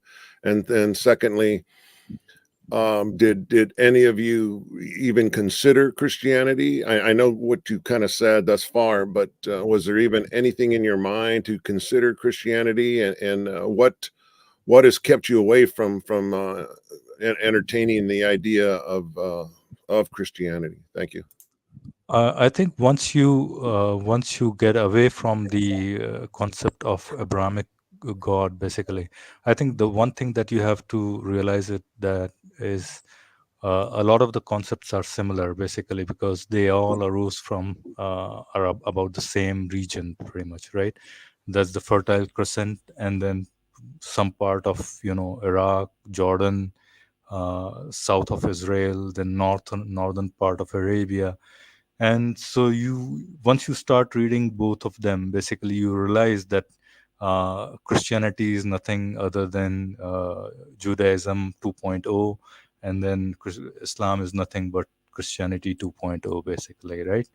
And you once you start reading the same stories with you know uh, you know kind of similar versions, but only twisted in words and modified, slight bit modified in their own context, you realize that more likely than not, all of them have the same origin as in they are human made, basically.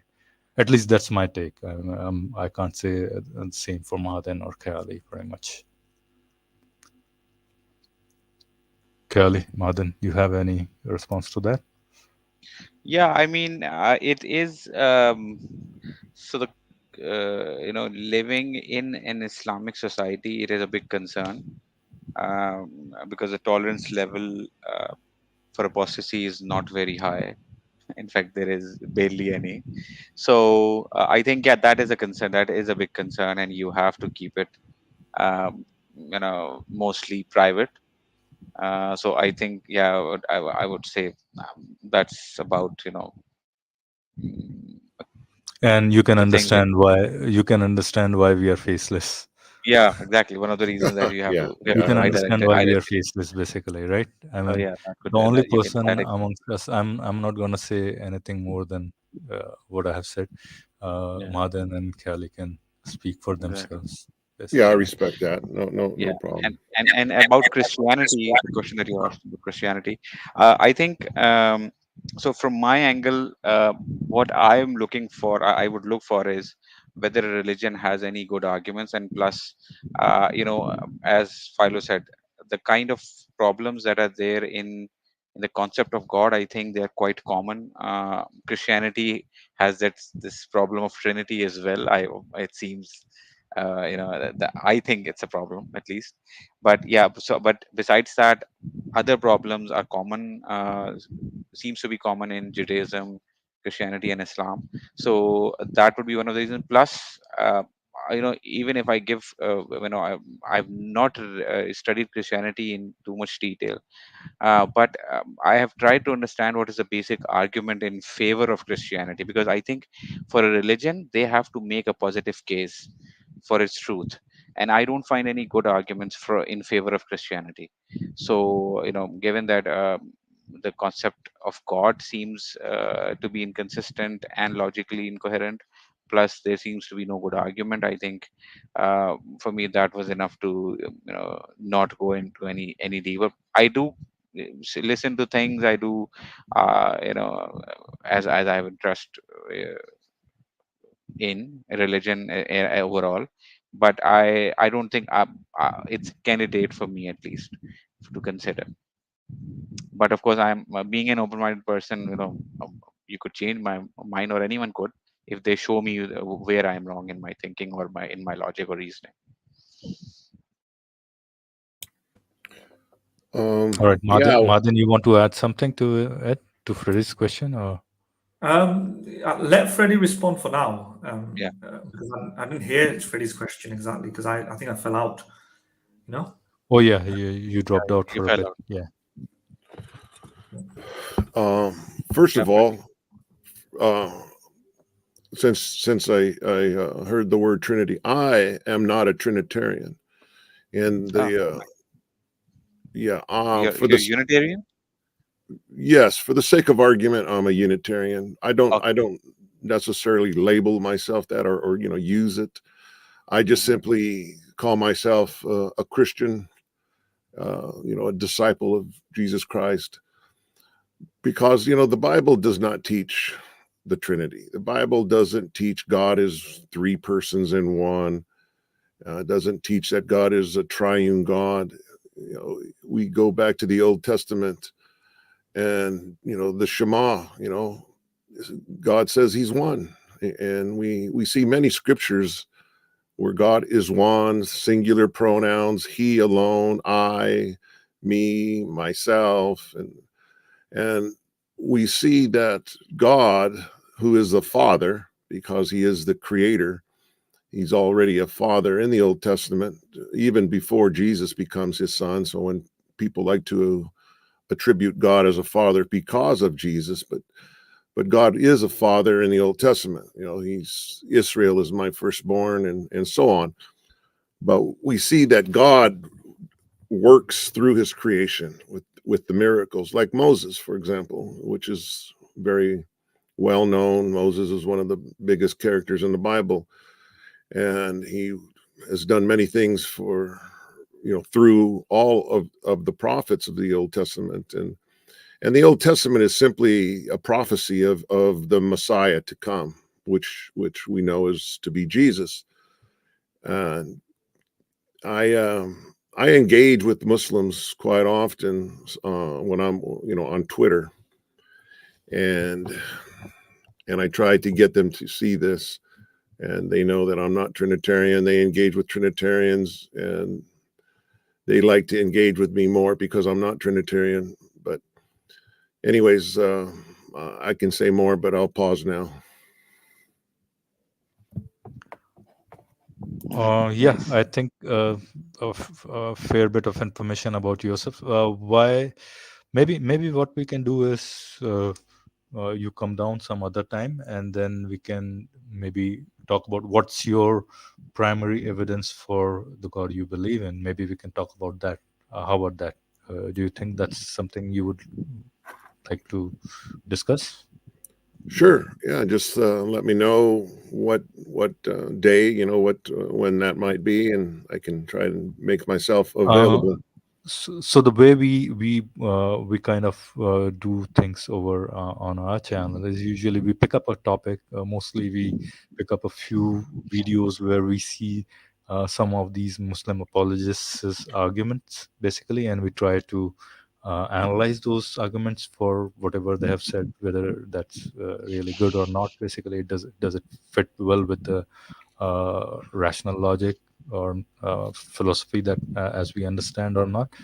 And then we open up the stream. So would you be willing to do that? Maybe once we open the stream, and maybe or maybe I don't know, because we rarely have we. I think once we have done a separate stream for someone to just talk to us. I'm not quite sure we're gonna do that again or not. Maybe we can do that. I think I'll have to talk to Madan, Kelly, and and yeah. Yeah, do let share your details or email address on in the private chat. You can Yeah, put it maybe in we private can chat, we and can then connect if with we you. feel like it, or maybe we'll just. you can catch us online in the future. Or Like what you can today. do is send an email to my email ID, our email ID, basically, right? Let me, I'll put my email in the private chat, and also in the private chat, I will, if you don't mind, I can put my YouTube channel in the private chat, and you guys are welcome to come and engage over there if you get the opportunity. Typically, I go almost daily, except for you today. stream over there, basically. Okay. Yeah, I kind of do what you do, but not. I just pick topics, and then we discuss it, and then people come and engage and whatnot. But so can I ask you, what kind of arguments do you present for? I mean, just wondering, basically, just trying to get a bird's eye view perspective on what kind of arguments you present to your guests, basically. Well, I don't really come with an argument per se. I just read scripture and engage with other like-minded Unitarian or other people that believe Jesus is not God.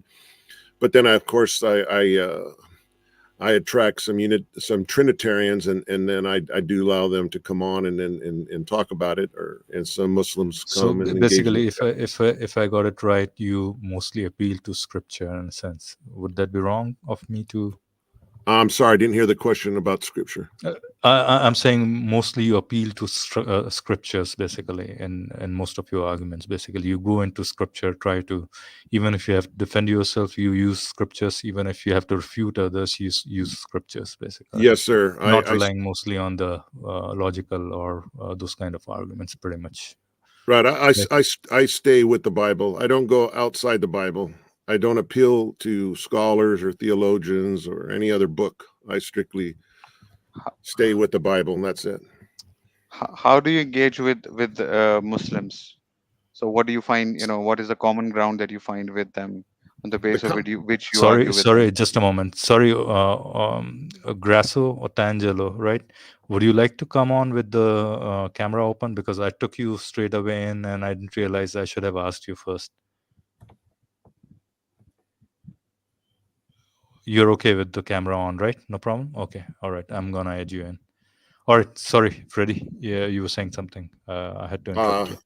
No worries. Did you get my question, Freddie? I don't remember now. If you don't mind repeating it. Yeah, sure. I was just asking, on what basis do you, argue with Muslims or non-Christians? Because you said that a lot of Muslims do engage with you. So on what basis do you argue with them? Instead of getting into real contentious things like about Muhammad and Aisha, I simply address the to me the most obvious fact is I go with that Allah is not the true God, because the God in the Bible is a father. He has a son and many sons and daughters, and in the Quran, Allah says he begets no one, has no son, and obviously, therefore, is not a father. So to me, that's the most biggest and obvious sign that Allah is not the same God of the Bible. It's a different God. And then I would bring up Surah 109, because in that surah, Muhammad says, I worship not what you worship, and you worship not what I, and so on. You're familiar with it. So I think that's a pretty big, obvious one, that even Muhammad says that, I have a different God than what you have. Okay.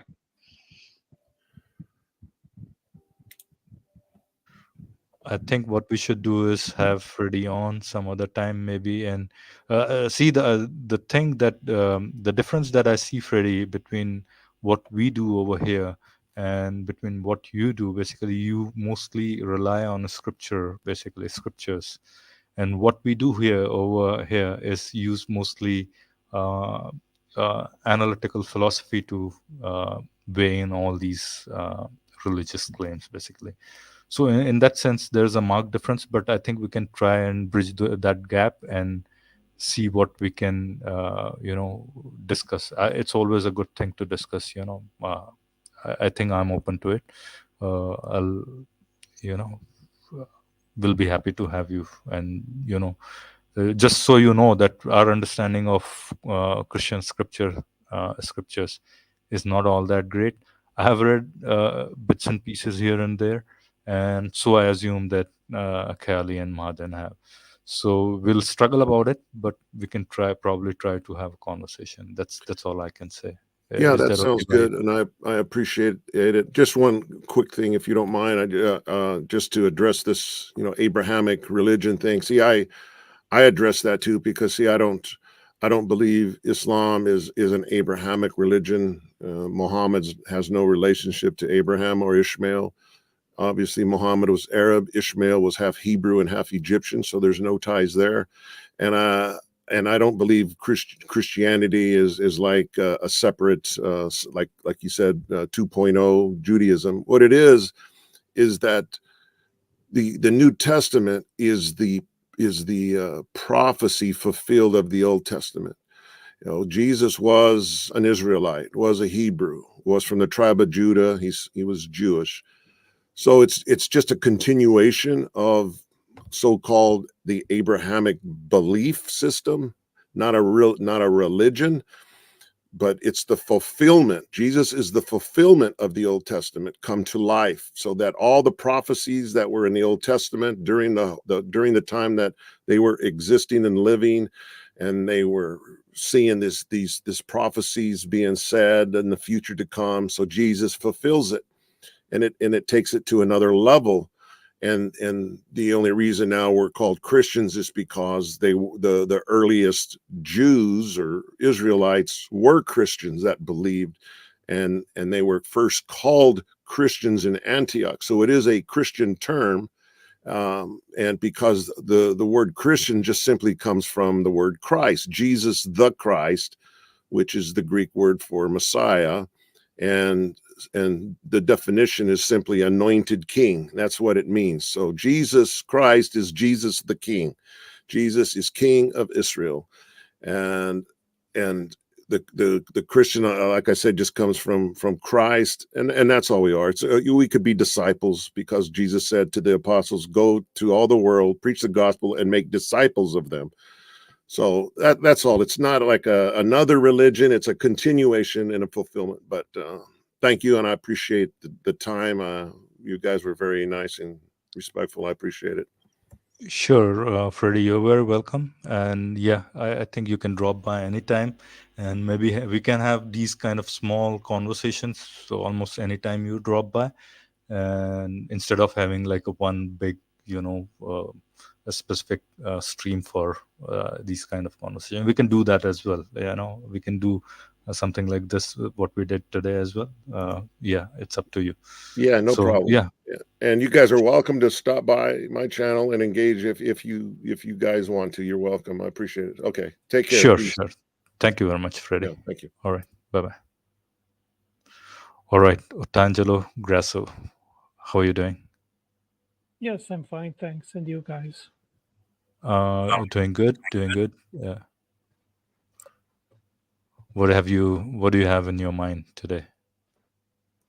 Well, I am an evangelical Christian, and I think that the question that you asked for the stream. I think it is a very important question about the meaning of life. And my answer to that, based on my Christian faith, is that the meaning of life is to be loved by God, to love God, and to love others. So basically the first and second commandment of Christ.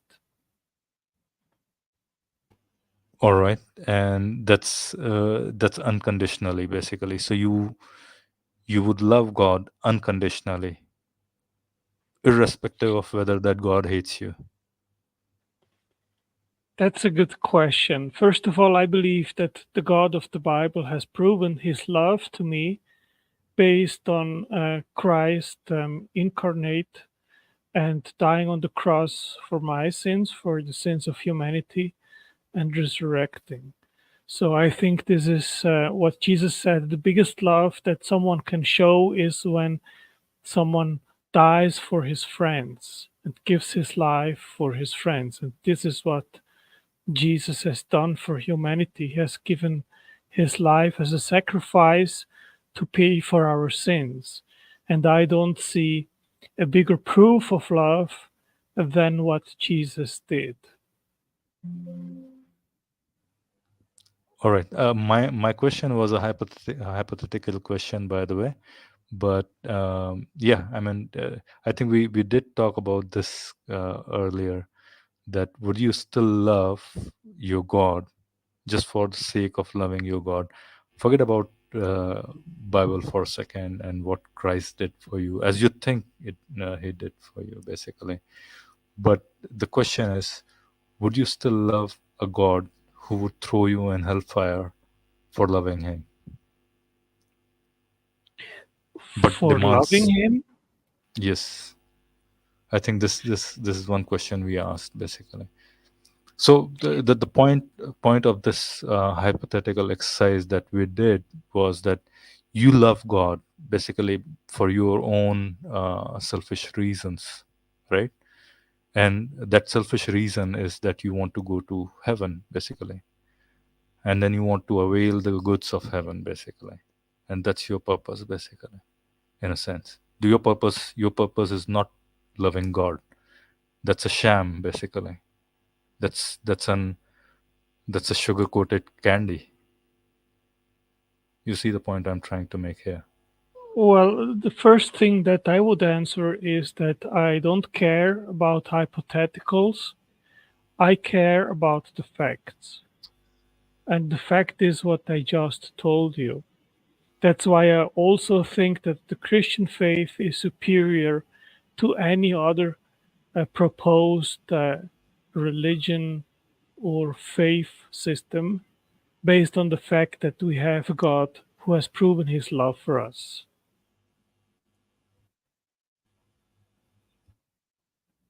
Yeah, I mean, see, I think we were discussing all these points before you came in. I don't know how long back you joined, Otangelo, but I think we were discussing virtue ethics, basically, and Madan can explain it much better than I can, pretty much. Is it much better to love someone for the sake of loving someone, or for the sake of gaining some ulterior motive, basically, behind that love? Is the question we were gaining. And so when you said that Christianity is better than other systems, I would say that no, there are systems which you can say morally are probably better based on that virtue ethics, basically. So But what I Madan would, probably is gonna go in here. Yeah, yeah, Madan, you want to jump in? Yeah. yeah. So based on what Phil was saying, let's just launch into that. So it depends what exactly on. I don't know how to pronounce your name. Is it Ontagelo? Ontagelo? Otangelo. Ontangelo. No, So it depends Otangelo. Otangelo. Otangelo. Sorry. Yeah, it's my. I'm on my phone, you see, and the screen is very small. So it kind of it depends what Otangelo means here. So when you say that you think the meaning of life is loving God, right? I think First, we have a meaning because God created us and he loves us. And obviously love is always something which should go both ways. So God expects obviously that by showing his love for us, that we love him back. And that's the first command, where Jesus says that's the most important thing, that we love God with all our heart, with all our force, and all our strength. So this is Right. God commands us to love him. Okay. And so I think this is foremost. And when we do it, at least what I can say based on my experience is that it benefits me enormously, because I start to know God. And there is there is a quote from Chester. He said, if there is no God, then life is meaningless. But if God exists, then he becomes everything, or he becomes the foremost importance. Right. And I believe that too. Okay, so one of the reasons that we're talking about the meaning question is because some of the questions that were posed to atheists or skeptics and so on is that whether or not you can have a meaning without God, right? So this is a question about whether or not meaning is necessarily possible without a God, and at the same time, whether meaning is something that is objective or subjective, right? And some people may say that atheists have subjective meaning and that's not objective meaning, right? Do you think the meaning that you're talking about, for example, when you say it's meaningful, or the purpose of life, the meaning of life is to love God, is that's an objective fact, right? Well, I would say that it starts from God. God is the beginner of creating the physical world and creating humans. So it starts with him creating humans, because he wants to build a loving relationship with his creatures. So are you using the word meaning? Are you using the word meaning in the same sense as goal? Then the goal of life, are they the same thing? Meaning, goal, Yes. you know? Yes, I think the two terms could be interchanged, the one with the other. Sure. Right. So the goal of life is to love God, right? So that's an objective fact that God starts from. Like God gives. As I said, I say three things: that it is God loving us, we loving him, and we loving each other. Okay. So when you say it benefits you, let's say you said it benefits you, how much of that goes into your consideration to obey God? Or for example, let's say it didn't benefit you, would you not think it's worthy of following? Well, first of all, I think once the issue here is that God created us with purpose, and that he said what his commands are, then that means we ought to follow his commands, because he is our creator. Everything was made by him and for him. So I, as a creature, I am made for him. So I am not the center of everything, but God, as the creator, is the center of everything. And that is also in regards of his creatures. They are made for him. So he is the center of everything. It's not you, not me, not anyone else, but it is the creator. Right. So this, even if it doesn't benefit you, you ought to follow the creator. Is that correct? To be honest, I've never thought about your question, if it benefits. But what I can say is this, that when I was a young convert, I fell in love in a girl, and I prayed for it, and I wanted that she would return my love and or my passion, whatever you want to call it, and it didn't happen. And then I approached to a brother in Christ, and I said to him, well, what does my faith serve for if I am praying and God isn't actually answering my prayers? So what is it about? Because I am not having, and I'm not seeing my prayers answered. And his answer was, God already did everything for you. He did send his son. He paid on the cross for your sins. You are saved, you have eternal life, he created you, and now it's not about what he still can do for you. Now it's about what can you do for him. And this is something which I never forget.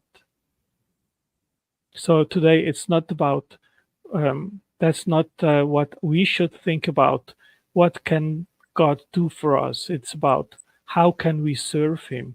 I think serving God is something, and being a servant is something which has a high value in the New Testament. Okay, so this is where it may get a bit more interesting in the philosophical sense. So in terms of, because ultimately this is we're doing philosophy here, right? So for viewers, we may want to figure out then, viewers who are trying to think about it as to whether for example, the purpose that you're giving is an objective purpose that everybody should follow, and your argument is that it's come down from God, right, and therefore it's objectively true. So or something like that, right? That you must do it. So how do you make that connection? That because God created us and he was the first, I mean, he's the master, right? The idea is that there's no law above him. Is that something like that? There's no law above him. He's created everybody. So we must be subservient to him, right? Now, when we try to show when we try to show that this is objectively true, how are you showing that this is objectively true that we ought to follow any more than let's say Donald Trump, right? Let's hypothetically assume Donald Trump creates something, right?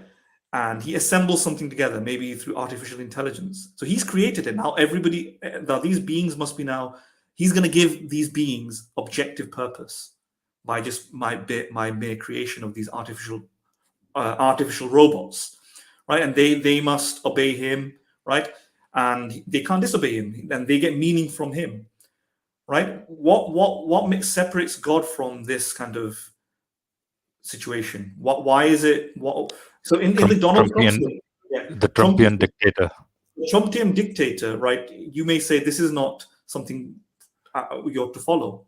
So why would you follow God? I'm not saying this is wrong, by the way. We're not saying this because we don't want to follow God. We're trying to figure out the power. Where does this kind of objective the art we are trying to figure out where the art comes from, basically, right? Yes. Yeah. I'm not sure whether Otangelo would know what we mean by the ought, right? Or something like that. I'm not sure. We won't assume, but would you have you read philosophy? Otangelo? Well, I would say that philosophy is one of the essential frameworks which I use in my worldview. Which in my epistemological framework, there are three elements. One is science, the second is philosophy, and the third is theology. So okay, so you put scriptures, you put scriptures below science and philosophy. Is that true? Absolutely no. That's okay. Not So you true. took the order incorrectly. Basically, I am just trying to gauge your epistemological standards are higher for scriptures first. Basically, we are just trying to gauge that basically. Yeah, I think that I've never thought about. I would say that in regards of authority, for me, the Bible is above science because I understand that the Bible is God's revealed word, where He reveals His plan of salvation and everything else, while science is a human endeavor which is constantly subject to change. Like, for example, 100 years ago, science thought that the universe is eternal. And with new evidence that came up, that changed. And today, the majority of astronomers and physicists, they hold to the Big Bang model, which starts with the singularity. And so the steady state model is not the predominant view anymore. So what I want to say with this is that science is constantly changing based on new information and evidence that is unraveled through the scientific endeavor. So I don't see it as an absolute standard, while the Bible doesn't change because it emanates, it is a God's revealed word. And of course, if God cannot lie, then he cannot also change his word. And if something is in the Bible and it is indeed God's revelation and he cannot lie, then it's true. So I put it as the highest standard. And then below that, I put science. And philosophy is a method to make interpretations of our surrounding, of the physical world and the evidence and so forth. All right. I think just wanted to correct you on one thing over here. You said science keeps changing, and you're right on that. Perfectly fine. The one thing that you mentioned about the steady state model, that steady state model has proven to be wrong. So only Hoyle's model is proven to be incorrect. Hoyle's model of steady state is being proven to be incorrect.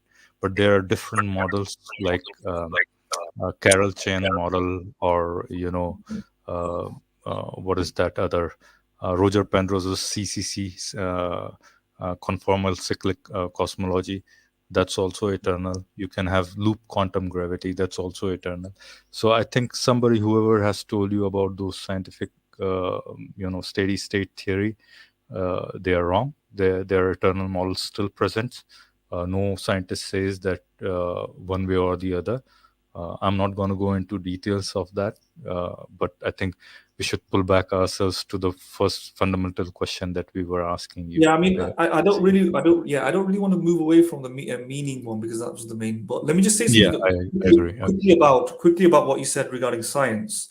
Right, so obviously the idea is that science keeps changing, but the reason for that is the principle of induction.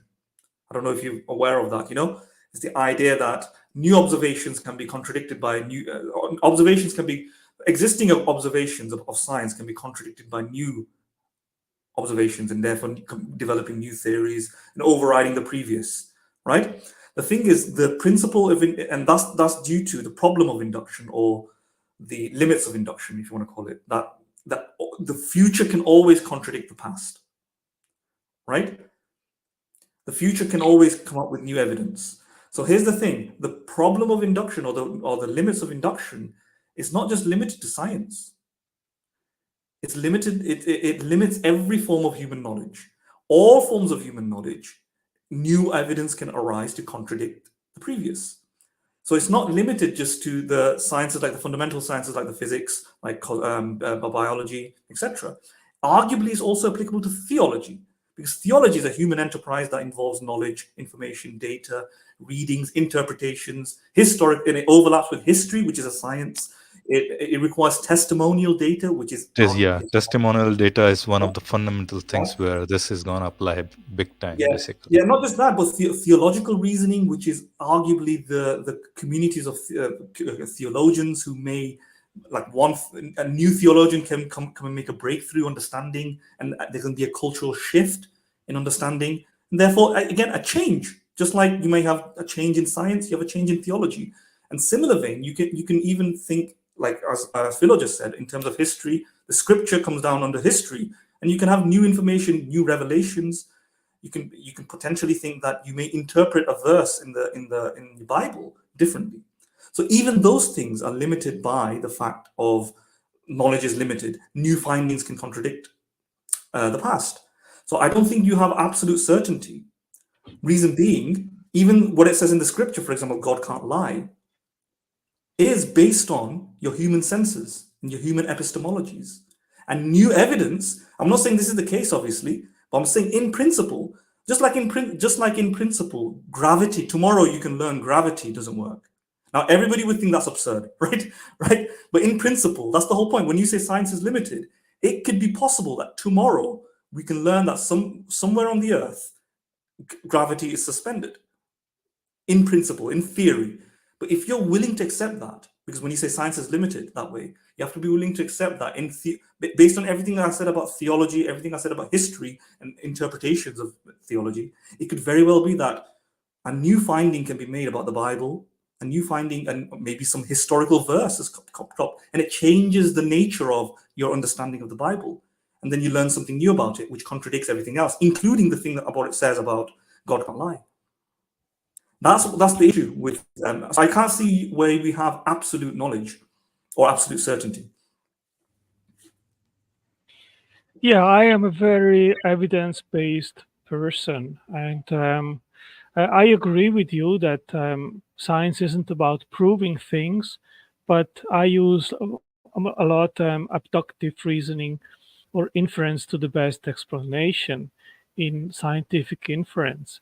In regards of theology, I agree with you. You can have new theological interpretations. I have actually very recently published a paper on the nature of energy and the proposition of ex nihilo, which is interesting because I think that if we understand that energy isn't something that can be quantified in the sense it isn't something of substance, then it can shift the ex nihilo proposition to say that energy has always existed with God, the ability to move things, to do things.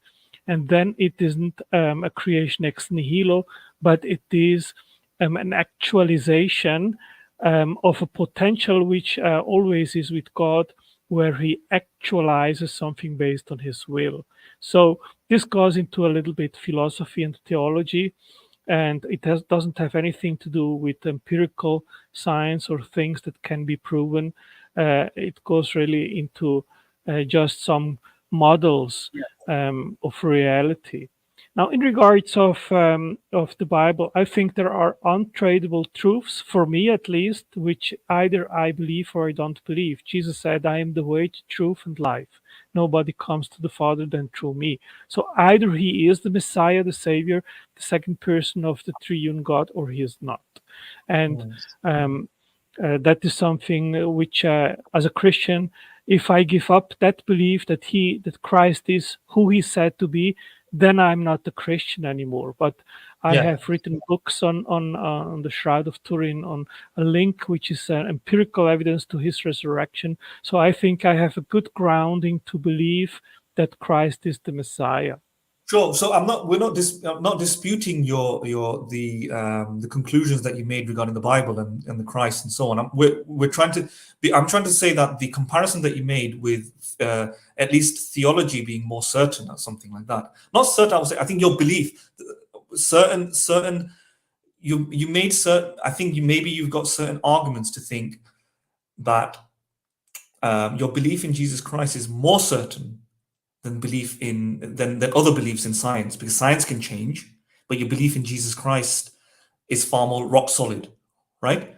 It has absolute certainty in the sense that it can't be changed. And what I said with my little paragraph that I said before is that I think the distinction isn't as clear as you think, in the sense that the fact that knowledge can change is applicable to both science and theological knowledge, including the conclusion that you made on basically the conclusion you came about from using the knowledge that you had of your scriptures. Well, basically, I would agree with you in the sense, if you ask me what would turn you a non-Christian, and I would say, well, the burden of proof is if someone would find the bones of Jesus and it would be with 100% certainty demonstrated that he did not resurrect. I think that's an unfalsifiable. Sorry, go ahead. Well, I mean, of course, we don't have DNA or something like that. We wouldn't find DNA, but I mean, even if it's unfalsifiable, but let's say if the resurrection of Jesus would be demonstrated or proven to be false, then this would, of course, remove the foundation of my faith as a Christian. We understand. I mean, I think we got your point. I think what if some Muslim asks you that, give me the evidence of basically Burak, basically, right? Bring me a wing of Burak, basically.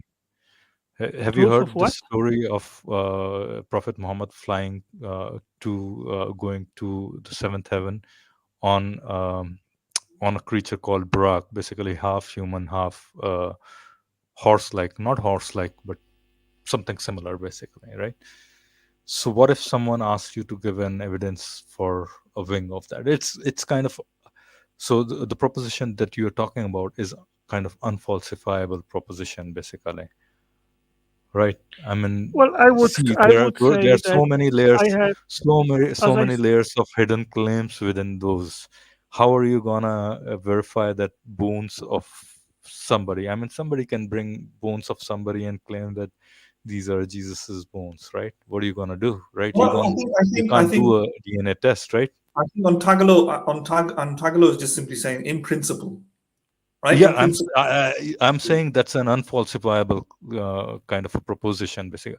Madan, our guest's name is Otangelo, not D'Angelo, yeah, that's fine. Yeah, Otangelo, right? sorry about that. I'm sure the substance of the debate takes more focus than names. Yeah, no, I'm Yeah, just saying. I mean, I just want to have utmost respect to our guests, and that's why I can't remember names when I'm talking yeah, fast. yeah. So Sorry about that, but yeah, But yeah. what I would say is that first of all, I'm not sure why it's unfalsifiable necessarily. It doesn't have to be unfalsifiable.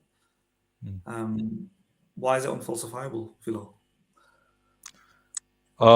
Basically, how would you demonstrate that? Because what methodology are you gonna apply to demonstrate that these are somebody named Jesus Christ? First, you'll have to demonstrate that the person named Jesus really existed, right? So your quest for that demonstration starts from there. I mean, In principle, you can say that it's I mean, unfalsifiable is a huge claim, but I'm saying it's approaching that and it's limiting to that basically. Yeah, I mean, I don't. For example, I don't think the evidence for evolution is unfalsifiable, right? It's falsifiable, but it might be a huge thing to do right now because the vast majority of the biological sciences believe in evolution. You'll have to overturn mountains of evidence, right, in order to falsify it. The fact that it's a huge task, I don't think itself is good. It means it's unfalsifiable. well, I Right? have actually done it. I've published. If you search my name on Amazon, you'll find the book on Beyond Evolution, and I believe that complex organisms are better explained by design. And today we are at the point where the scientific evidence demonstrates what the true mechanisms are to construct complex biological architecture and organisms. And it goes beyond the gene-centric view. Today science has collected 223 epigenetic languages and codes, and they work in an interdependent manner together. And that means that if one code is not working with the other or not existent, then one of the two cannot operate together. Like the gene regulatory network operates together with genes, but if you don't have Otangelo, can I stop you here for a bit? Sorry, apologies. I think we are moving away from one topic to the other. Yeah. We are jumping over different topics. The point Madan brought in evolution was not to get into evolution properly. I think he was just trying to give you an example. Basically, I think we should come back to what we were discussing. When it comes to, I think the first topic was meaning and moral, and so on. But just quickly to finish the point, what I was saying is just the idea that it's unfalsifiable. It might not be the case if if we imagine certain other pieces of evidence becoming available, right? If, let's say, on the historical record, there's evidence of Jesus arises suddenly. If, let's say, the bones or technology can be, but basically, it's very hard to say things are completely unfalsifiable. Yeah, I agree I would say this. Unfalsifiable is Maybe probably a strong claim, right? Yeah. I would say this. It's maybe not so relevant what would be a falsifiable proof that Christ is not who he's said to be. I've really never delved too much into that question because it doesn't bother me. I have actually written a book on the historicity of Jesus, and also on the Shroud of Turin, and the evidence, which I think it is overwhelming in regards of the historicity, in regards of the testimonies, extra biblical testimonies in the first century, inner biblical that there is a method which is called undesigned coincidences. If you compare the books in the Bible, then you'll see that there are coincidences which point to the truthfulness of the Gospels. Then there are the prophecies which have been fulfilled, Daniel 9:24-27. And the foremost, I would say, the empirical link to the truthfulness of the resurrection is the Shroud of Turin, which is absolutely phenomenal in regards of the evidence. And Right. So I think that Otangelo, proves just Christ. hook ourselves back to where we were. Yeah. All of those things that you said are falsifiable, right? I mean, they can be proven false in principle. Not that they are false. Yes, in regards of the Shroud of Turin, there is actually a prize out there given by David Rolfe, and he gives $1 million to anyone that can demonstrate that the Shroud of Turin is a product of a middle-aged forger, so it can be falsified. So the point is exactly what the point that I wanted to make is that there is not this hard distinction between the natural sciences and these sorts of domains and disciplines, in the sense that, as you can see yourself, when you try to make a distinction, say that my belief in Jesus Christ is based on absolute certainty, but whilst biology, chemistry are tentative, provisional, they can change, they adapt, new information can contradict it, right? But there's plenty of sciences that has never been contradicted. When I say plenty of things, like, for example, the fact that there is gravity on this earth, right? That's never been changed. But in principle, it can, right? In principle, tomorrow you may, And if you willing to say that's a science that is limited and can change, and therefore not absolutely certain, we must say then gravity is not absolutely certain. Tomorrow I can wake up and gravity might suspend, in principle. But if that's the case, tomorrow you can also wake up and learn that the shroud is falsified. Sure, and I just said that someone, the price is out there. Someone can come and falsify and demonstrate how the image on the shroud was made. And let me just concretely make my point then. Therefore, you have to admit that you can't have absolute certainty in the realm of Christianity as well. You have to have limited certainty. That's the point. Then, that makes sense. You can't have 100% I say it on like your this. faith. I say it like this. I can have certainty for myself based on my experience, my life experience of miracles that I've experienced, of the evidence in the Bible, and so forth and so forth. But if you ask me, prove me that the God of the Bible is the true God, I cannot do that. Then you are not consistent in your approaches, basically. Wait, Philo, 1 minute. That's what the point is, right? Yeah, even what I am saying is I can have certainty for myself. Yeah, but Otangelo, yeah, go ahead. If you think that, so again, the reason science changes is because the evidence in the future may contradict evidence in the past. That principle is equally applicable, I think, to almost everything. Yes. Right. So evidence in the future, in principle, can contradict your evidence of your own experiences. We can be wrong about our experiences. I'm not saying you are wrong right now. Yeah. But the thing is, I mean, maybe we come here into the framework of epistemology. Do you rely only on empirical tests? And my epistemology, as I said before, to construct my worldview, it's not just based on what can empirically be demonstrated or be proven, but it extends beyond that to philosophy and theology. Yes. So what is metaphysical cannot be demonstrated to be true. You can think about it, you can apply philosophy, theology, but you cannot demonstrate that it is the God of the Bible, which is true, or it is the God of the Quran, which is true. You cannot demonstrate that. All right, very quickly then, what do you mean by empiricism here? Excuse me? What do you mean by empiricism here? Scientificism, or by demonstrate empirically that something is true. Yeah, but what does that mean, to demonstrate something empirically?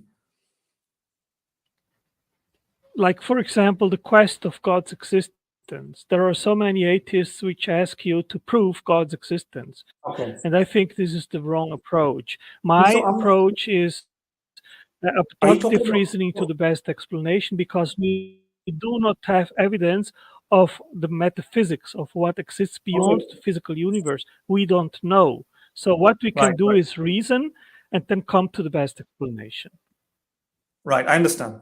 So what I'm saying is, okay, based on what you've said, let's just, I'm not talking about the origins of the universe. I'm not talking about whether or not God exists right now. I'm just talking about what you said before, which is your experiences, right? Because you said you believe things based on your experiences. So I assume that you're talking about experiences with Jesus Christ and or other paraphernalia that's associated with Christian literature, Christian belief, right? Certain experiences make you think these things.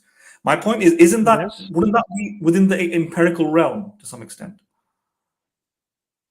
It's an experience. So by empiricism, it would be, but it is something personal. It is something personal. If I am telling you I experienced a miracle, I cannot prove you that I experienced a miracle. It is something which has value for me, but it might not have any value for you because you cannot see what I experienced. So when let's take that same principle that we took from the scientific one, which you said science can change. Reason because the future evidence can contradict the past evidence, but that is applicable to your experience as well. I'm not saying when I say it can change, I mean is that it can some sort of scientific evidence will come along and change it. I mean even just for yourself individually, without proving it to me.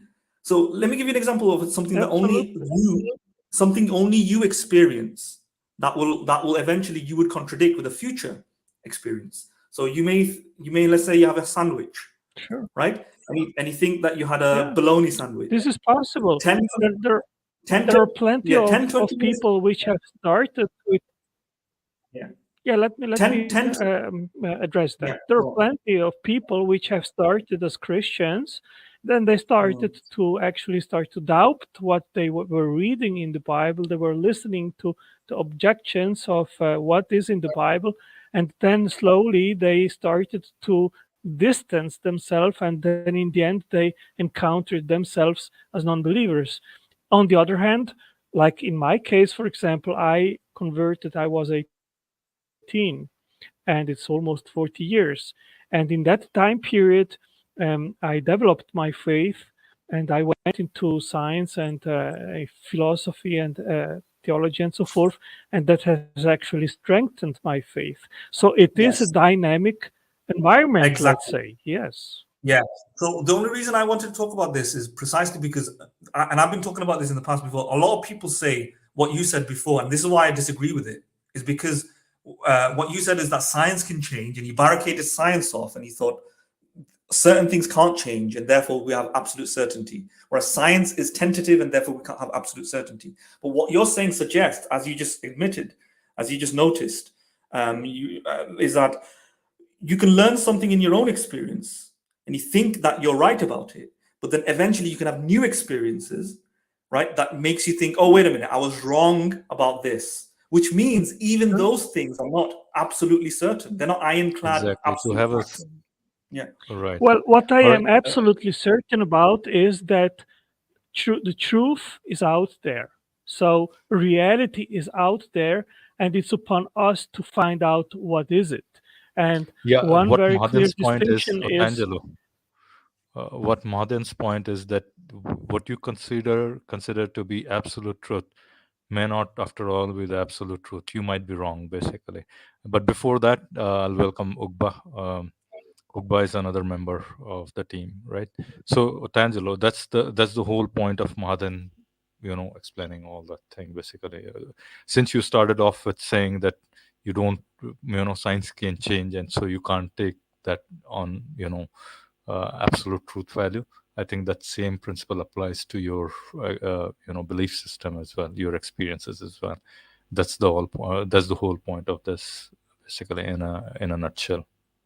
Yeah, no, I understand your point, and I agree. As I said, I mean, people they can and do change over time, also in regards of their worldviews. But one thing I think everyone here can agree on is that the reality is out there, And I mean, one of the big questions is who is the true creator? Because there are very many different proposals out there, and since they contradict themselves, they cannot all be true. So the truth is out there somewhere. And I can testimony what I believe to be true, but you're correct. Maybe I am wrong about that. So, of course, each one of us Yeah, I has mean, to evaluate I, individually what might be the truth. right. What I'm saying is, and I think what Madin would agree with me as well, is that whatever the reality might be out there, right? Let's suppose there is a reality, but someone rising up and claiming, I have the absolute truth, basically, I know the reality, basically, what it is, then you would kind of start questioning that. And that's what religions mostly do, basically, you know.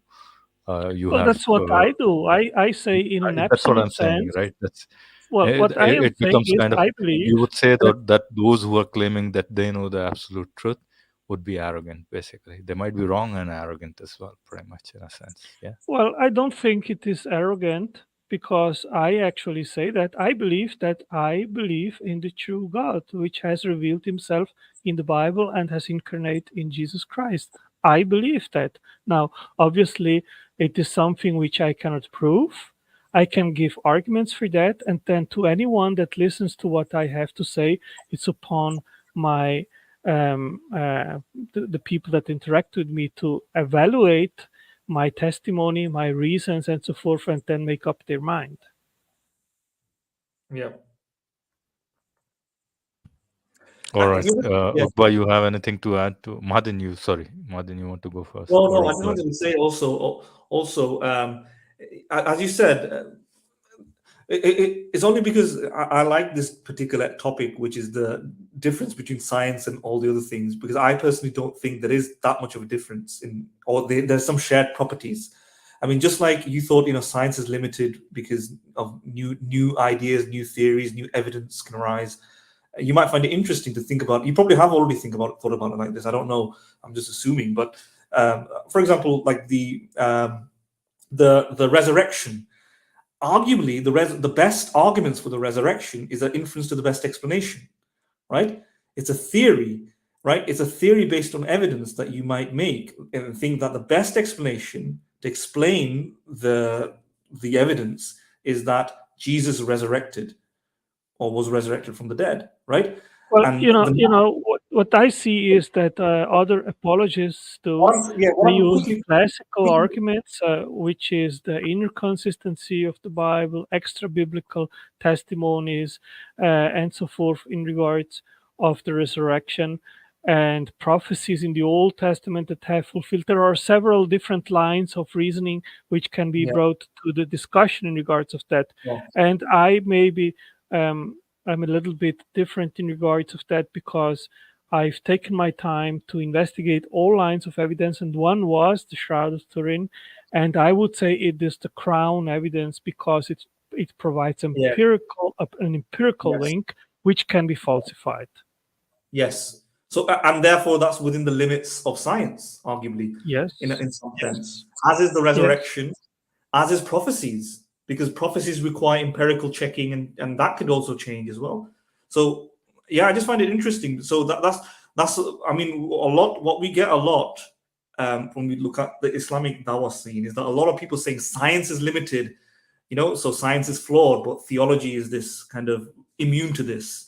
And what I'm trying to show that the distinction isn't as neat, right? Because theology is also subject to that, subject to the possibility of revision, subject to the possibility of change, new evidence. And maybe there are entire religious theological systems which are entirely false and not true, which I believe. I believe that the Quran is not inspired as Muslims believe. Yeah. Right. Uqba, did you want to say something? Hello guys, how are you all? I'm good. Uqba, all is well. I hope all is well with you, right? Yes, I am good too.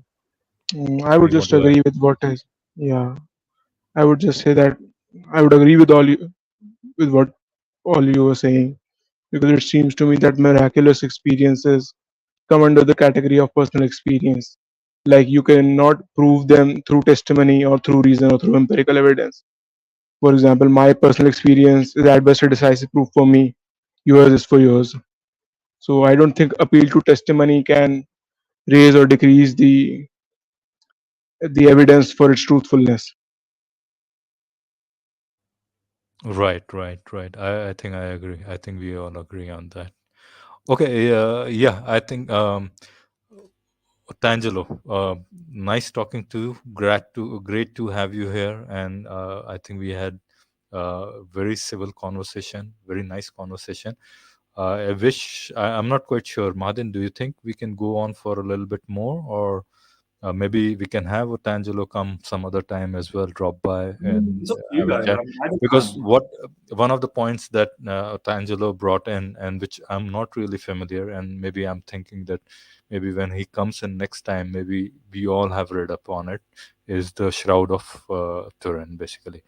Oh yes, All, let all, me all I give know you. there is, all I know is it's a cloth or piece of cloth or linen or something like that, and that's about it. That's something that I read quite some time back. So I might be wrong Okay. about it, but Yeah, I'm let not me. quite sure what the significance of it is. But Yeah.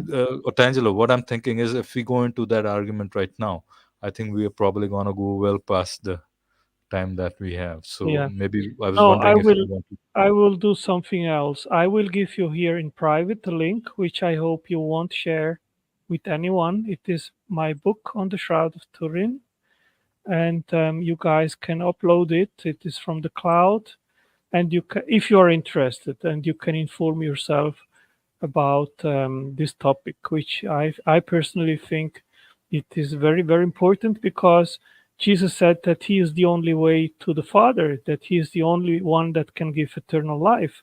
So if that is true, then your eternal life is at stake here.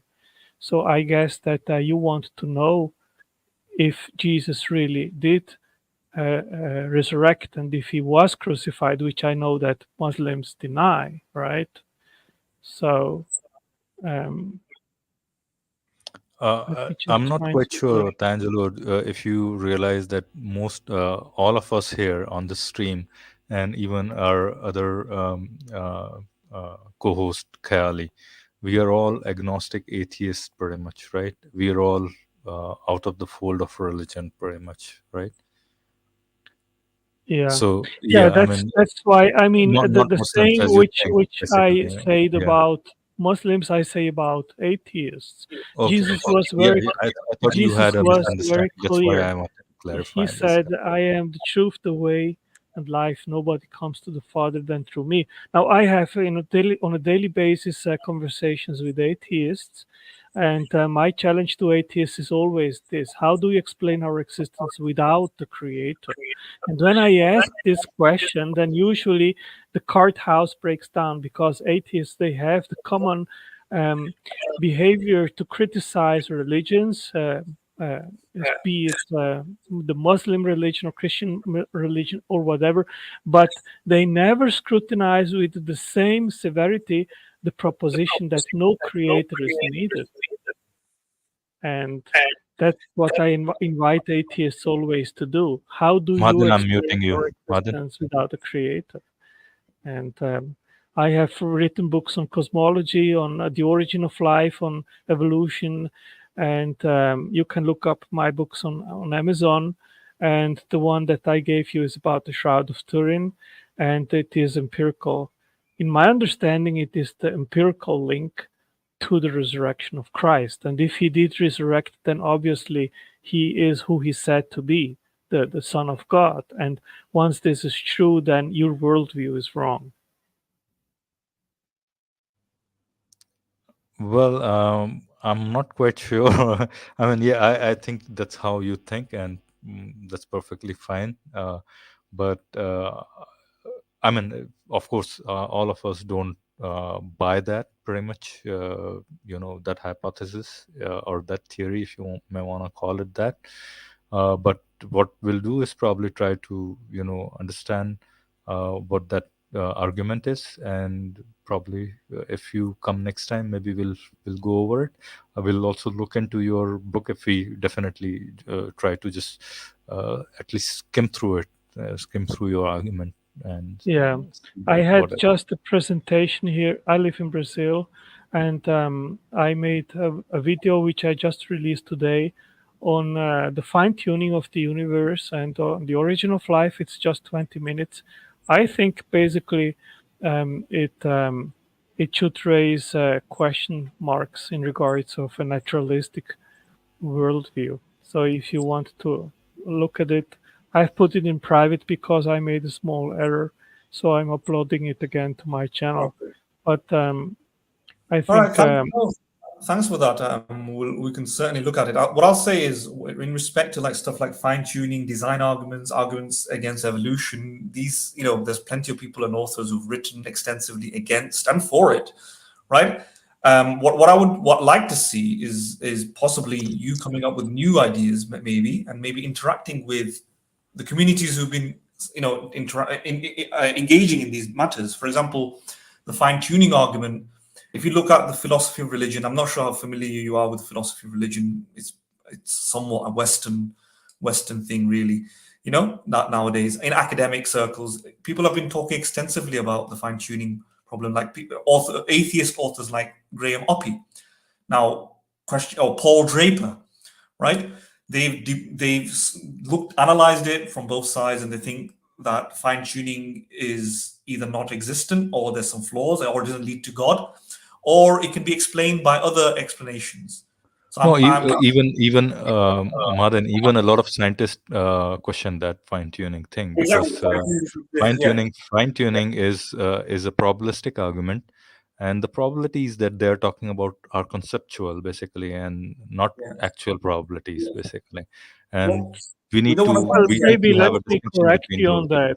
There is no doubt in science, in physics, and in astronomy that the universe is extremely fine-tuned. This is not the question mark amongst professional scientists and physicists. This is just Martin Rees.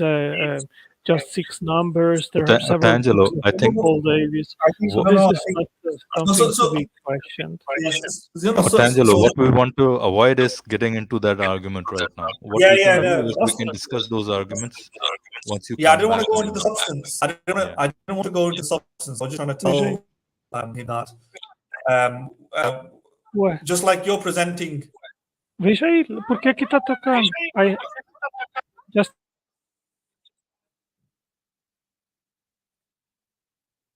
Yeah, I think what I'm thinking, Mahadan, is let's move towards closing this stream, because then it's gonna spiral out arguments after arguments after arguments, and we can always have Otangelo come back again and maybe discuss one argument at a time. Maybe next time he comes in, he brings in that Shroud of Turin argument. You couldn't focus on any of the arguments, but I'll just say, because he just kind of sneaked that one in right at the end, the Martin Rees 6 or 12, I can't remember what it was, numbers. I mean, Martin Rees is just one person, and that's the point. There isn't any consensus, right? If you look at the consensus of astrophysicists, cosmologists, scientists, physicists in general, and there isn't a consensus. Some scientists, like Sean Carroll, don't think there is fine-tuning. Other scientists, you know, like Martin Rees, does think there is fine-tuning, and that's the point.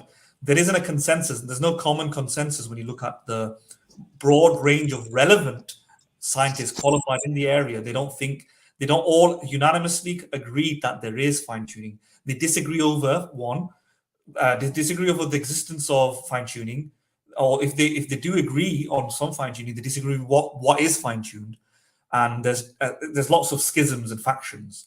Reality is then there's no consensus on fine-tuning. Let me tell you this. I just released a book on cosmology. It has about 1,000 pages. It goes in depth into the fine-tuning. I've collected 466 parameters that are required to have a life-permitting universe, and the overall odds, including and taking into the consideration the interdependence, is 1 to 10 to 1,570. Yeah, but where did you get this? Otangelo, just can I just pause you for a second and ask you a question? Are you a cosmologist No. or physicist? Yeah. No. Okay. That's why I'm gonna stop you right here. What we can do is you can come next time. We can discuss any of these arguments, fine tuning, or you want to discuss any of those arguments, right? Instead of just going through your book and you reading it, because I mean, I'm pretty sure you have put in a lot of effort in writing that book. But right now, what's gonna happen is you're gonna bring it one point, and then we'll have to kind of at least respond to it, and it's gonna go into a longer stream, and we are thinking of closing the stream. But I would definitely welcome you to join back again. And why we think those arguments that you presented do not really work, basically, right? So Well, as I said, also, you are trying the line which I am criticizing. If you think that the theistic worldview doesn't withstand scrutiny, provide a superior worldview without a creator, and we talk. Yeah, no, absolutely. That's exactly what I do as well. I mean, I actually make the case for naturalism. I actually say fine tuning is first of all, we go across the broad swathes of the data being all relevant points like minds, the appearance of design, the fine tuning, alleged fine tuning, the origins of the universe, right? Morality, numbers, or supposed miracles, and we say that all of these things can comprehensively answered and tackled by purely naturalistic mechanisms. Yeah. So we do make that sort of argument. But when it comes to fine tuning specifically, what we're saying in particular is that I know you've written a book on fine tuning, but it has to be backed up and cited and referenced by the relevant scientists in the sense that is this actually things that are modern day cosmologists, astrophysicists think is the case. And reality is, if you look up, let me just give you one example, Skydive Phil. Skydive Phil is somebody who has a cosmology background. Or just look at Sean Carroll. Sean Carroll is a physicist. And he says... Sean Carroll doesn't doubt about fine-tuning. He actually confirms it. And the great majority of the cosmologists, they confirm it. There is... this is not disputed. The data is not disputed. What is disputed is the philosophical inference. Where does it lead us? No. I don't know if you're talking about anything new that Sean Carroll has said, but Sean Carroll has had a debate with Luke Barnes. He had a debate with William Lane Craig. These are famous debates, and he publicly says, unless he's changed his mind, I don't know. He publicly, literally says, and in his book, I think he's got it on his book as well. I forgot which book now. I think it's Naturalism or Philo, you may be able to help me with that. Sean Carroll's book, it's a very famous one. But goes into it. He literally says that he does not think the evidence for fine-tuning is there because we don't have alternative universes to experiment and check whether the parameters will hold. I think that's why I said modern. That's why I said that we don't have to go there in that fine-tuning argument because it's gonna spiral out of hand. Yeah, we don't need to have parallel. Yeah, no, I think I can counter it, but right now is not the time. Basically, then we're gonna spend another half an hour for going to and fro. I know you said you don't need to have alternative universes, but again, the cosmologists don't agree with you. Some cosmologists think that, some cosmologists don't. And in an area of schism, in an area of disagreement, in an area of lack of consensus, the best, most modest, most acceptable stance is of we don't know yet, right? If there was I would really recommend you. I've put the link to my book here in the private chat. You can basically read my entire book through that link, which my book is also public on my virtual library. So you can check all the data, which is not something which I just put out of my fantasy. It is based on what mainstream science is providing us in regards of information. So Please look it up. Also, the YouTube video is about fine-tuning. I know And that. in another stream, I don't really want to derail your stream, Yeah. which wasn't about this No, topic. no. That's So we perfectly can, fine. We had a we can have No, we another also- one. we had a I nice also know- conversation. That's perfectly Yeah, I fine. also know the I also know the mainstream science regarding this. For example, I got physicist friends, I've got cosmologists working in cosmology. I know academics and professors, and they say the survey of evidence and the survey of evidence doesn't justify fine tuning one, and the individual scientists, when you collect them and congregate them to give an overall opinion about what the community thinks, doesn't believe. Unlike climate science, for example, climate science, almost 90% and above believe that there is climate change. We don't have that for cosmologists. We don't have that for astrophysicists. What we do What is I can tell you is this. What I can tell you is this. If you have the entire universe exactly as it is, everything equal, and you have a cell, and there are proteins and enzymes in the cell where you need the angle of an atomic bond just right. And if you don't have it right, you will not have the catalysis of that enzyme, and you will have no life. That's exactly. So let me just say something. That's actually not an example of fine tuning. Yes, So that because we have fine tuning in biochemistry. Exactly. So what I'm trying to say is that is what's been disputed by most scientists. That's not really an example of fine tuning. So what you're talking about is fine tuning, isn't actually fine tuned, meaning that parameters don't have to actually be that low, right? They disagree with that. We don't actually know whether the parameters are low or wide. Yeah. In other words, well, we can go in depth into this. Yeah. I have many examples also in biochemistry Yeah, where so we know there is fine tuning. Also in life essential proteins like the ribosome. Yeah. But it would be really a longer discussion, maybe in another stream. Yeah. Otangelo, we're gonna close the conversation. Martin, please. Yeah. All right. Otangelo, just one question before you leave, and maybe you're welcome to drop by any other time.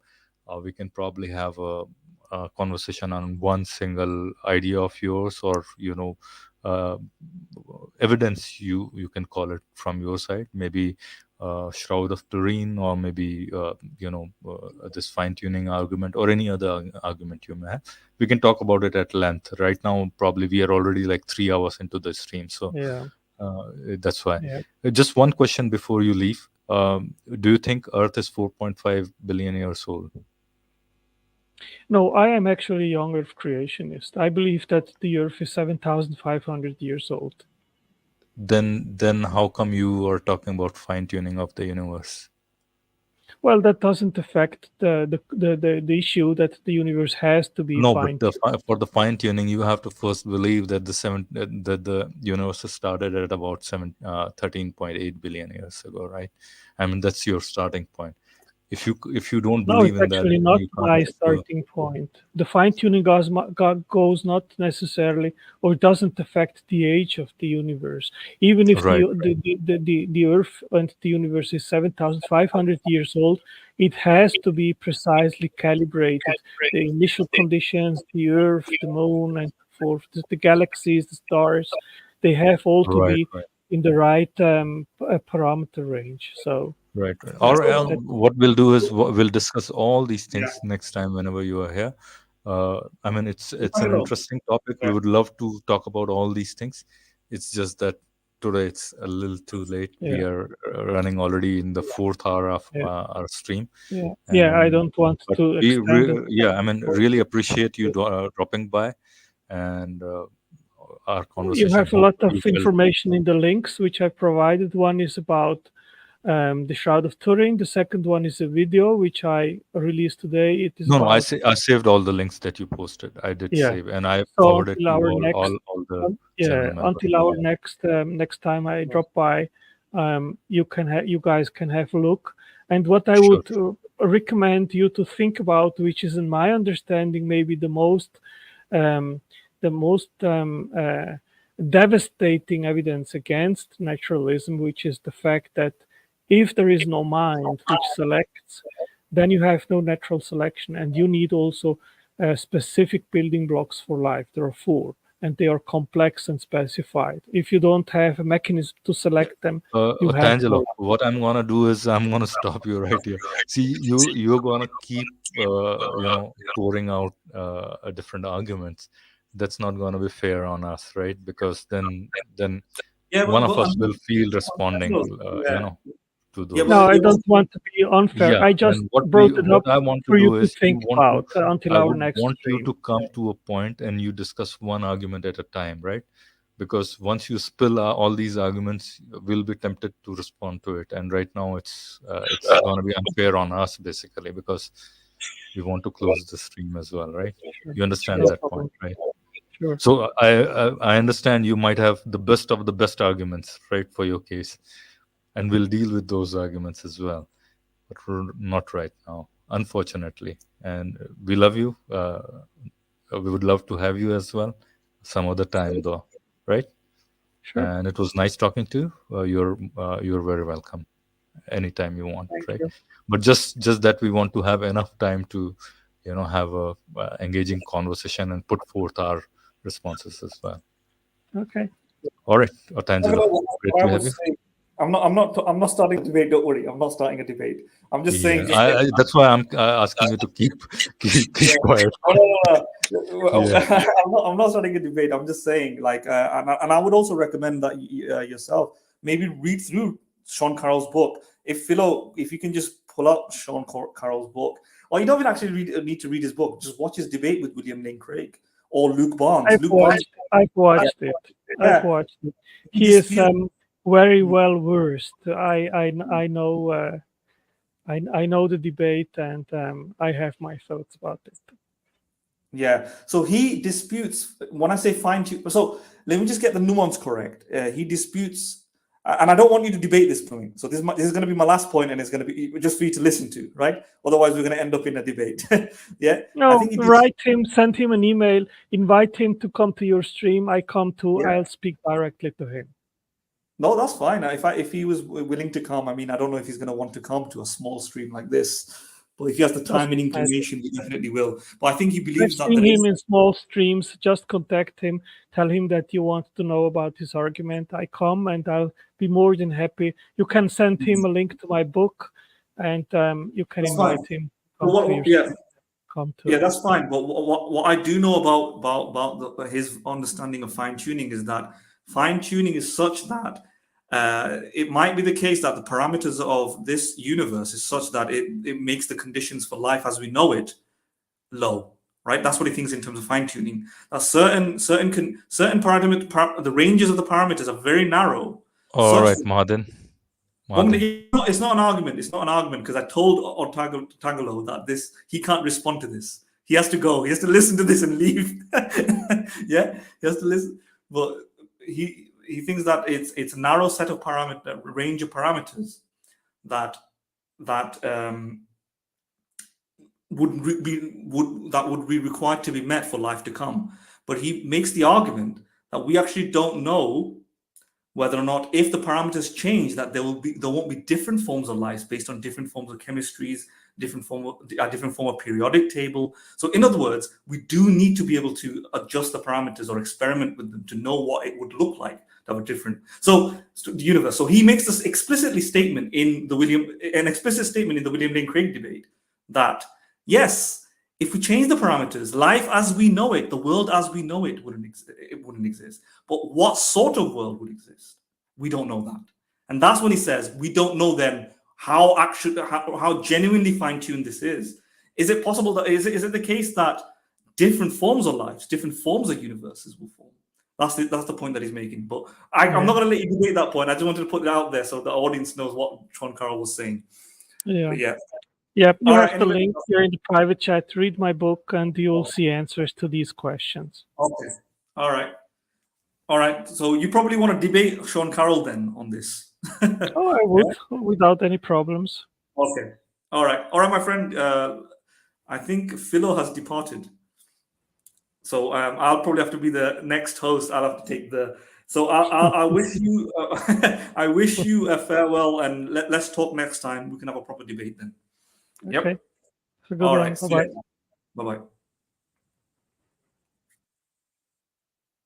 Uqba. So Philo got so unnerved by that he ran away. He just left. Yeah. It's always Khyali and me and you dropping, but this time Philo himself has dropped. Philo just Philo's never done this. He just what Yes. happened? You just ran away.